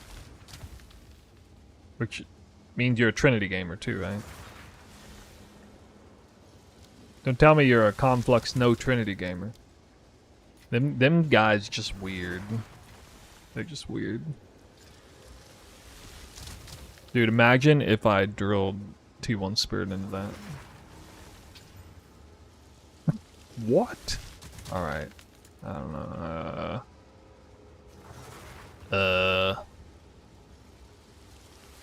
I don't know what to do with that. Dang. +3 minion and all attributes already? That seems like something. Decay is water.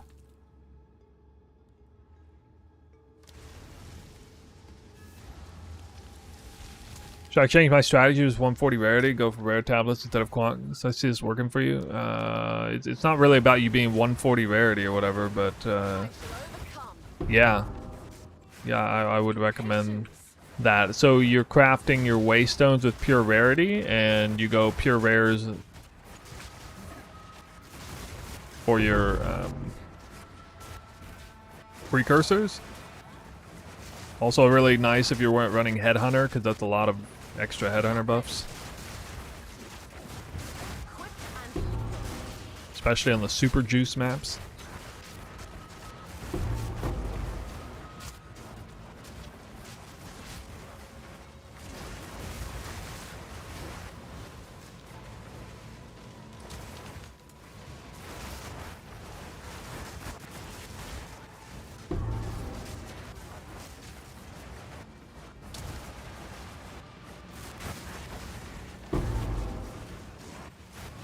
I'm also running Fear, not Paranoia. Paranoia's okay, though. Actually running 1 Isolation, 2 Feared. But if I wasn't doing that, I'd run 3 Feared. Alright, why? Why is it so laggy?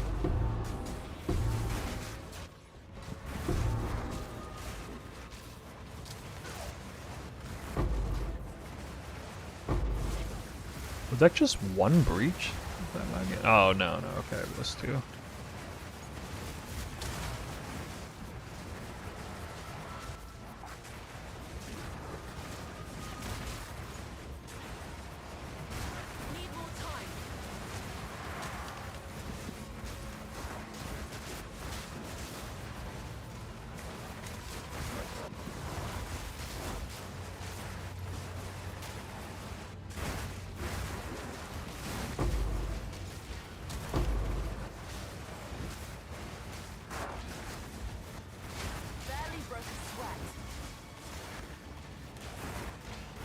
I don't. Yeah, I mean, I don't know. I don't really know how I feel about towers, like before and after. I don't feel like this is some sort of magical fix or anything that they did. I also don't feel like towers are like the worst thing in the world like some people do either, so I'm kind of a roll with the punches. Just play whatever the meta is.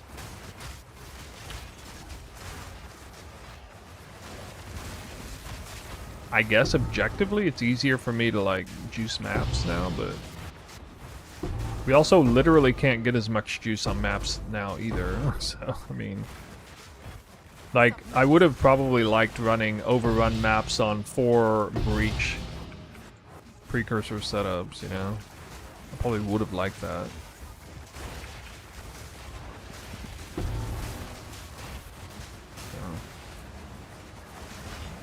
Because like I feel like this patch, the tower setups were more reasonable. It's not so hard to find 3 or even 4 tower setups now. And I mean, personally, I didn't feel some crazy FOMO about, oh, now that I can find 3 or 4 tower setups, I feel bad if I don't have 5 or 6 tower setups. I mean, I don't know. I don't subscribe to that, I guess. Quick and lethal.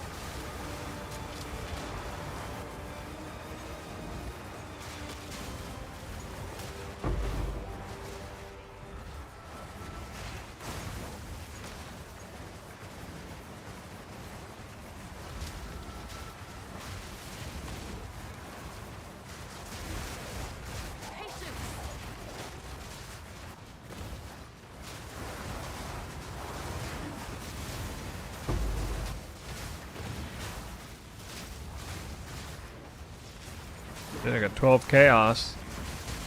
Must be doing something right.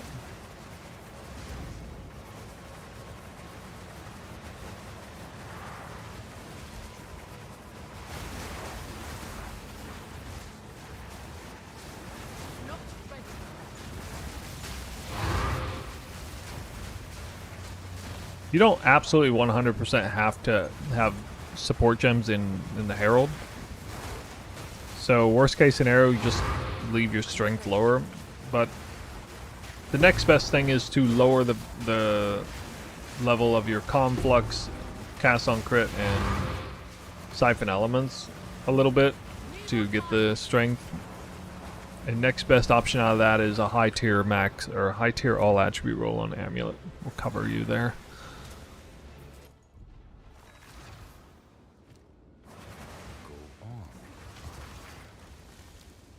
No, you need to have you need to have the baseline strength cost just to socket anything into Herald of Ash.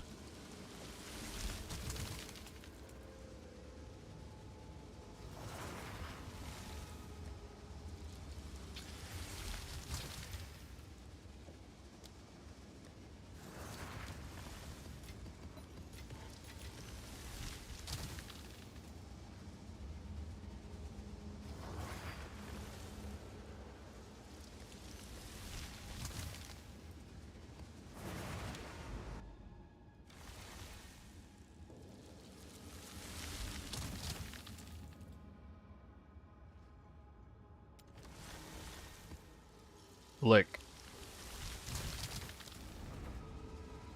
Down with it. Wait, oh god damn, forgot to inspect water.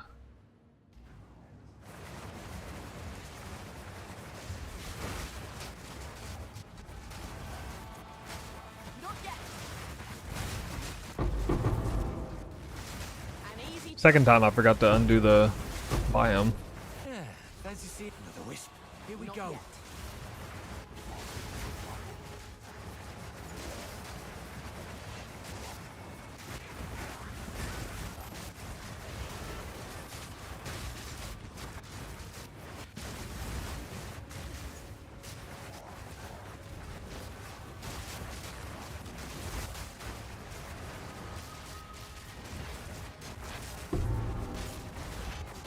So this is the opposite of a juice map.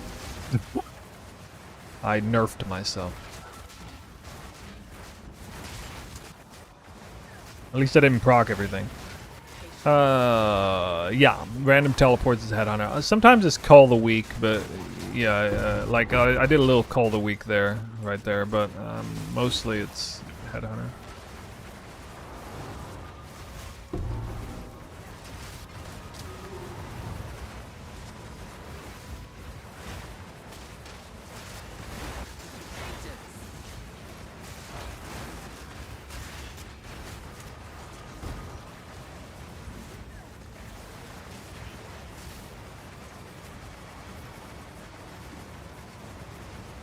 Imagine this build with no lag at all.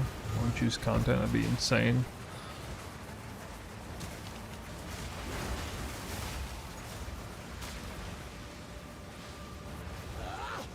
For my king!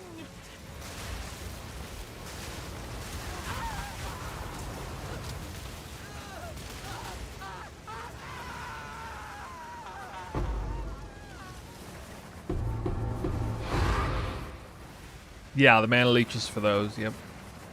Yeah, I get a total of 16% damage taken from mana first, and it's also so I don't need, I can keep using AoE support on my cast on crit gem. It's kind of a lesser thing. Doesn't matter that much, but it's kind of nice. I think it's a totally suitable idea to drop Mana Leech if you want. I'm going to keep it for now. Makes me extra resilient while Twisters are active, because while Twisters are active, I have mana, you'll notice.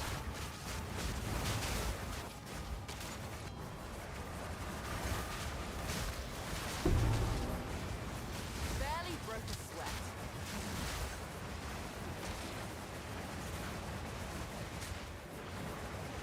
Twister duration, I think it's 4.9 seconds, I believe. I have a Megalomaniac that gives me 25% skill effect duration. Yes, I'm res capped. I'm res capped, barely. Whoa, double drop off of here. That's got to be Omen of Light. Yeah, the double drop. That happens all the time. I knew that was an Omen of Light. You just tell by the way it drops. Oh, that's not. Hey, wait, my drops were supposed to be bad on this map because I forgot to swap the biome. I got the wrong biome on. Lucky. Lucky. Really? Crazy. Alright, well, that's weird. Reverse psychology working on me, I guess.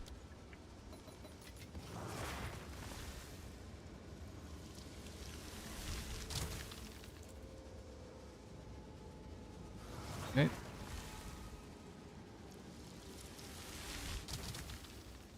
This build's even stronger. Like, to whatever extent you guys think the build looks impressive now, it's even more impressive at League Start, actually. It's an incredible League Starter. Just naturally, even as early early Act 1. You really, you get to feel, you get to feel some semblance of the power that Twister has is in early Act 1. Obviously, you know, you move way slower than this and everything, but a hint of it is there.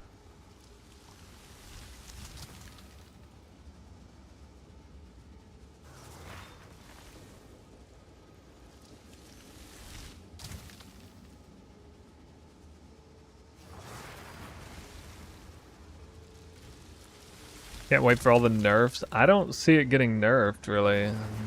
Not like in some massive way.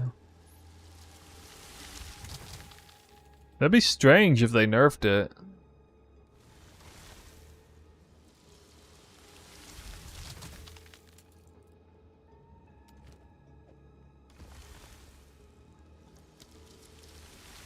the build is too much on the nose of the kind of way they want players to play the game, with like the whole combo thing. You know, because if you just took the Twister gem and you put, you know, damage supports in there, and all you did was just right-click Twister, you would do fuck all damage. Like, it would just be nothing. You can't do that. Wait, I'm not allowed to do any actions. Crap. I can't commit any actions at all. I'm gonna log out.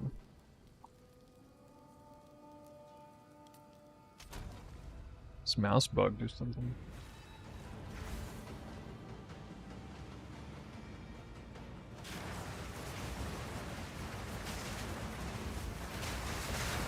There we go. God, that was so weird.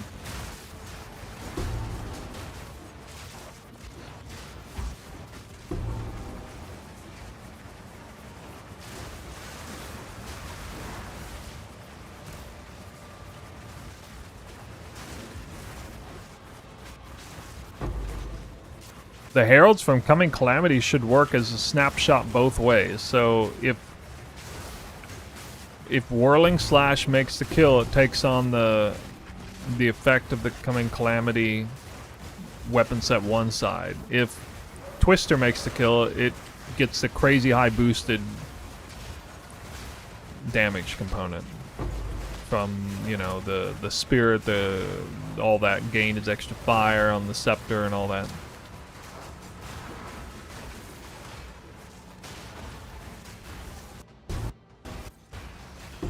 Might be a 10 breach map here. I did not even get a 10 breach map in the last 100 map set.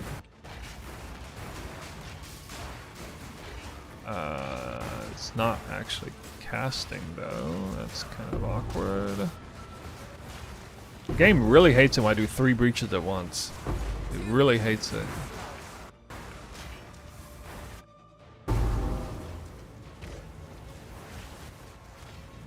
No, I'm not a fan of the Hate Forge tech at all.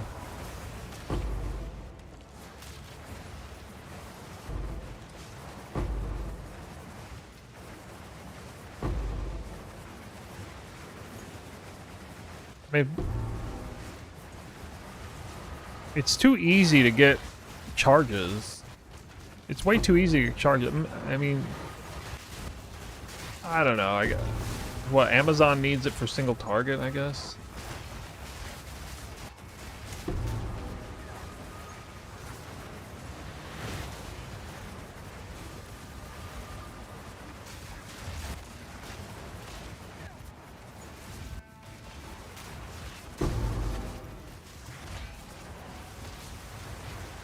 If you want to see my gems on the Herald, please check the guide. My guy. I got a guide to show that kind of info. I'm following the guide as is. I don't have the 5th gems in because I'm not level 20. Piety's Mercy.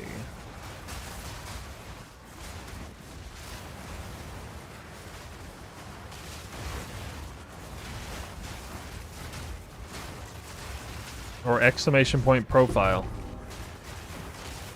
You can see the exact setups I'm doing right now.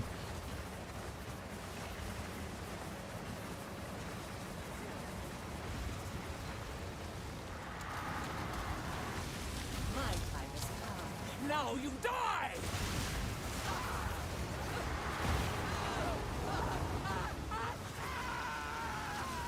You need 147 strength if they're level 19. 147 strength to put any gems into Herald of Ash. You need 147 dex to put any gems into Herald of Thunder, and you need, well, whatever, the split dex int, I think, for cold. Too weak, too slow. Really? Strange. Anybody see what killed me there? That's the first time I've died in a really long time in a way that I don't actually know how I died. I actually have no idea how I died there. Go on. That felt like a corpse explosion death or something. Wow. I was almost done with that map, but I've now died more times doing this farm than I did last time. The last 100 map set, that's alarming. I didn't really lose hardly any value there, though.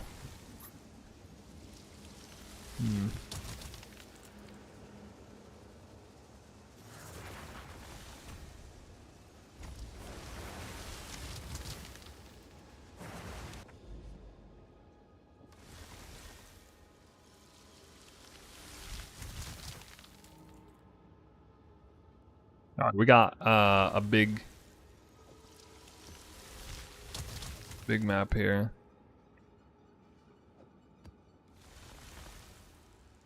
This is a juicer. This is Wetlands, one of the best layouts. It's cleanse map, and it has the obelisk thing, although that doesn't matter that much. Lise proc. Tell me a proc. Tell me a proc. Tell me. Oh my god, it did. Alright. Liable to be one of the best maps. I hear. I'm actually not going to press a bunch of breaches at once because I don't want to lag and die.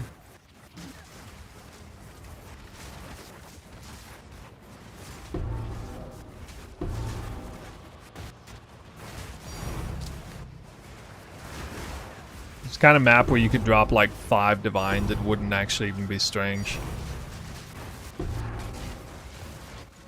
Perfect Exalt. Yeah, we're probably going to see like 16 Chaos Orbs, 3 Divines, Perfect Exalt, Fracture Orb, and maybe an Omen of Light too. It's the kind of map this is going to be, almost certainly.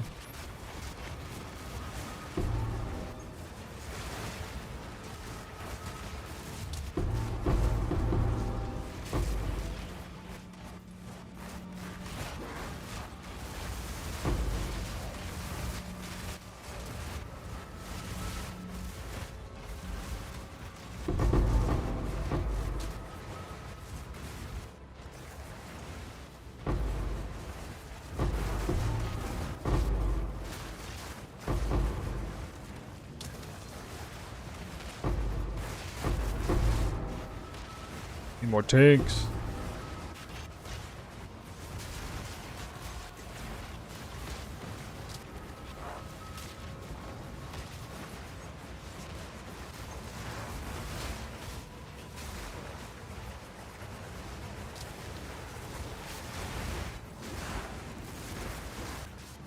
Yeah, I think a lot of performance issues are on my end, actually.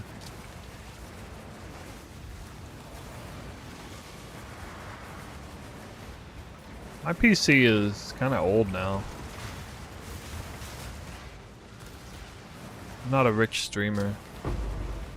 I got like a 6-year-old PC. It's pretty old.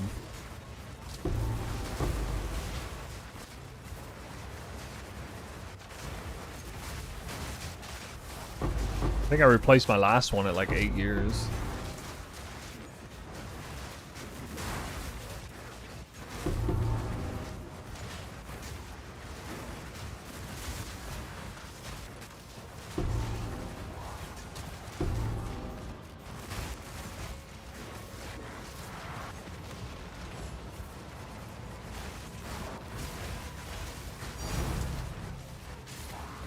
Divine.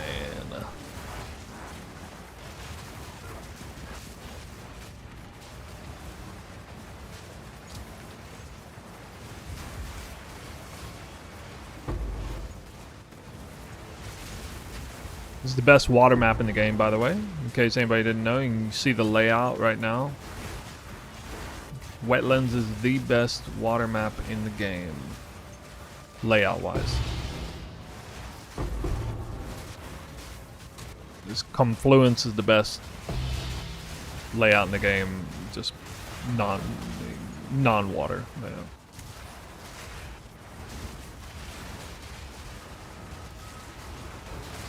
Yes.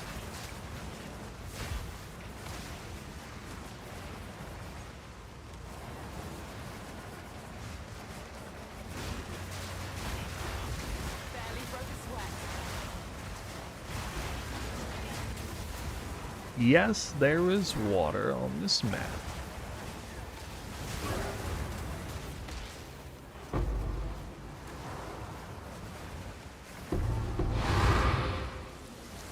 Well, I would say my drops were actually subpar for what this map had going for it. I'm honestly quite surprised I got less than 10 KO. And only one divine.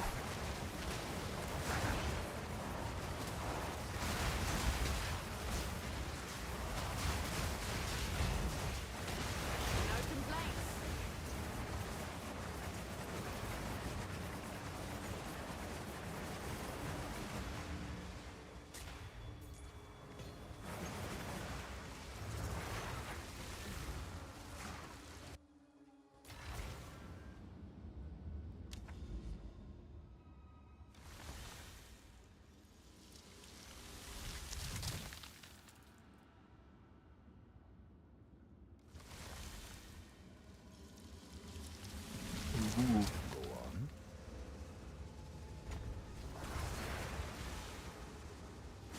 What is it?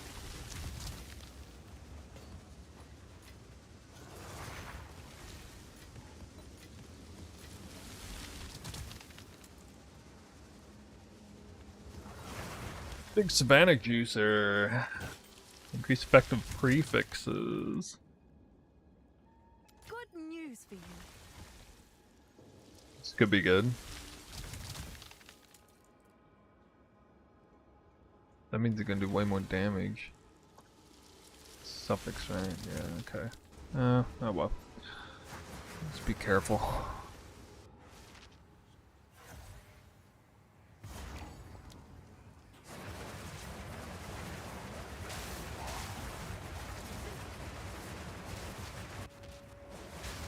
An easy trophy.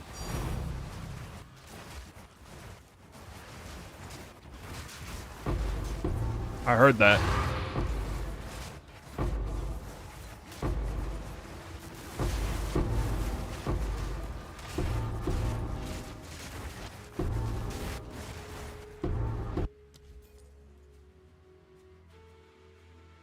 "41 pits on Savannah." Tell me that doesn't get you hyped.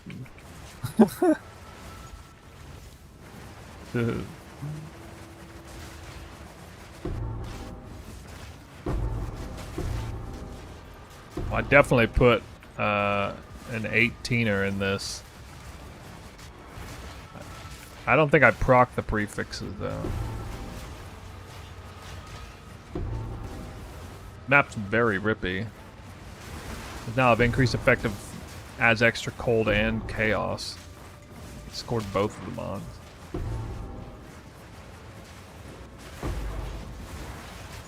Plus it adds elemental pen on it.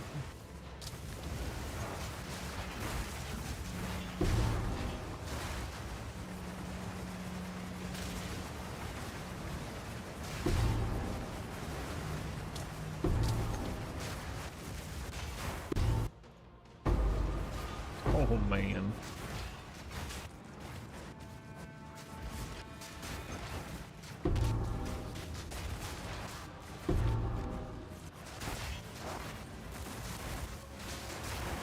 Too weak.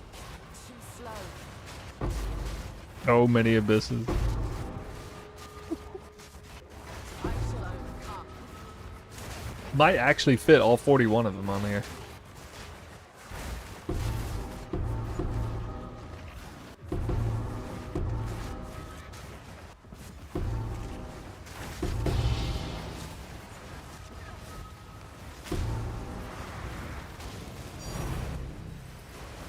A null.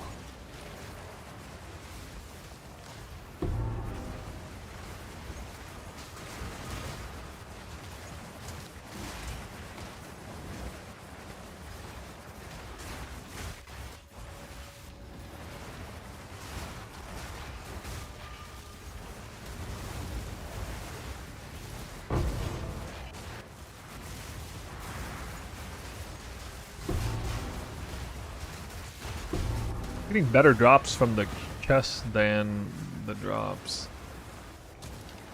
I mean, that is a lot of chests. What? Really? Third and null. Second one from a chest.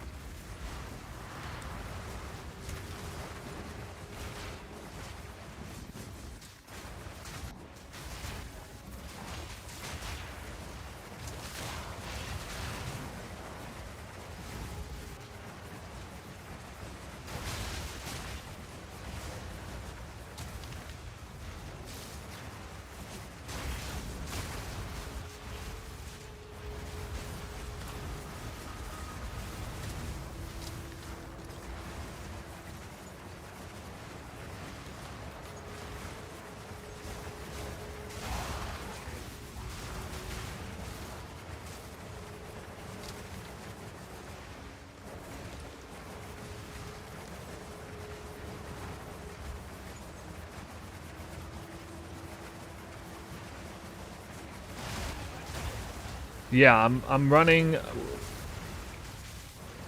Everything I've done for the first 30 maps or so was basically travel maps to corrupted zones, towers, and yeah, of the sort. Now it's hand selecting great maps from the cleansed, good layouts from cleanse, or good water layouts, or just like S tier layouts in general, like Steppe and Savannah. I'll still run no matter what.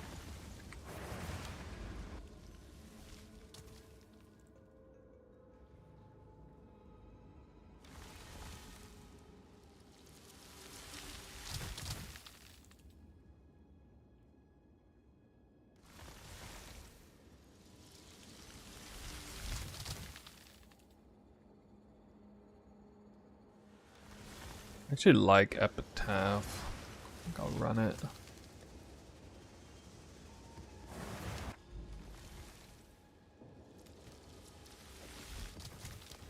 I don't have data on Fear or whatever. I just did a limited amount of testing myself. I don't have like a good data set. I mean, it's between the extra deliriousness and yeah, especially if you're already using like a lot of, if you're already using precursors with percent increased rares, then it's kind of a no-brainer to me. Because I mean, I am aware how strong increased effect or increased additional modifier is as a scaler for rares. It's very, very strong. I mean, I've seen enough between both PoE 1 and PoE 2 to be a believer in that without needing a data point specifically.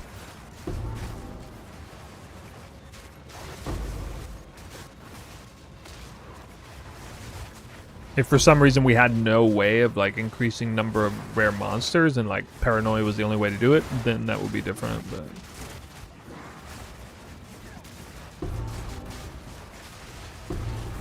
I'm under the impression Delirium positive side once again in this game doesn't work for spawned monsters. I don't know if you guys are aware, because that's otherwise I don't know why my 150% deli honestly kind of underperforms a little bit. To me, the interesting question is isolation versus fear, or some blend. Less sure about that, but I do like one isolation, two feared. It helps me feel better about overcapping the chance as well. So I actually like the idea of triple isolation for cleanse maps. Those natural spawn monsters. Actually, I bet you. I'd be willing to bet triple isolation with the desecration mod. Natural monsters have one additional modifier. That's got to be freaking disgustingly good for cleanse mob farming. I've actually not. I don't think I've technically tested that yet. Not in any real way, but that's got to be amazing. Now, especially in particular if you went. if you naturally had an additional modifier on the map as well. So you have natural monsters have additional modifier, rare monsters have additional modifier, triple isolation, which would certainly affect at least natural monsters on the delirium positive side. That'd be gross. I already know that like super high deli, over 100% deli is really strong for natural mob farming on cleanse maps back in 0.2. They even came out with a video on a map like that called We Found the Loot. It's a highlight video. And I later, in retrospect, discovered that what made that map so special was actually the crazy high delirious. Since I didn't even realize when I put the map in, it was like 120% deli. And that combo with the cleanse map monsters was an insane multiplier.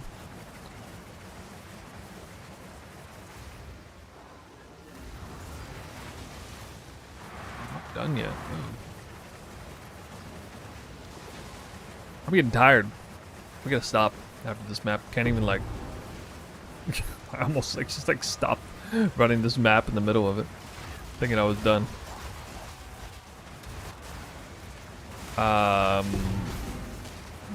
Kind of mixed sentiments on the start. Actually bricked 2 maps, which is really stupid, and then also died a 3rd time. Dying more often than I should be. I guess I'm not that unlucky on currency because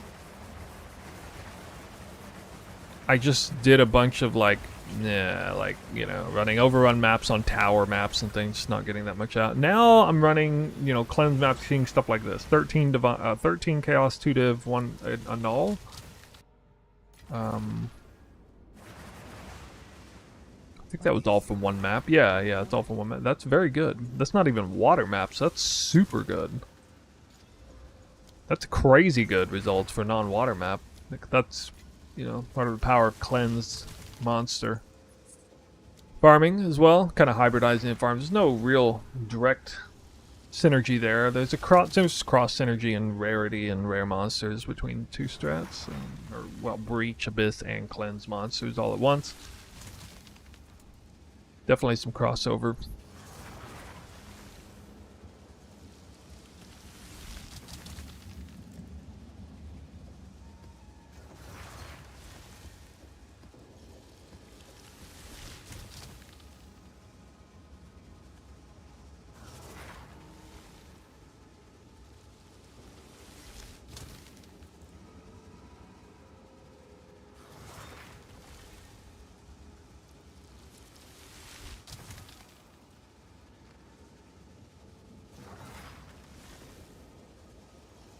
Alright, we've actually ran 43 maps.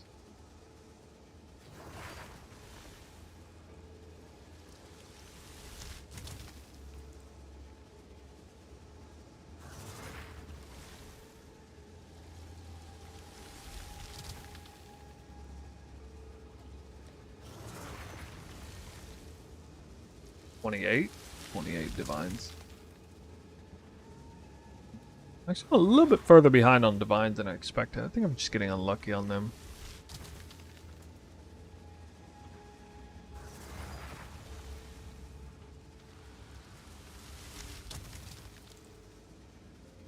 Remember how many chaos orbs I had before.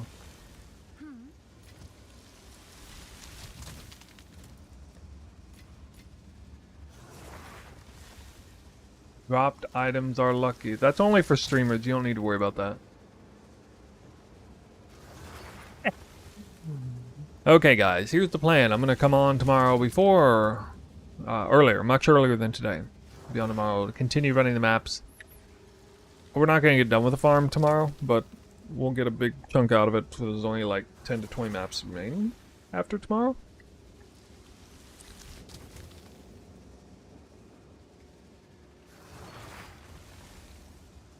And yeah, unless I like wake up with a splitting headache or something, that's plan. Oh my god, what's up with all these torchlight tourists? Oh my god. Look at these torchlight tourists.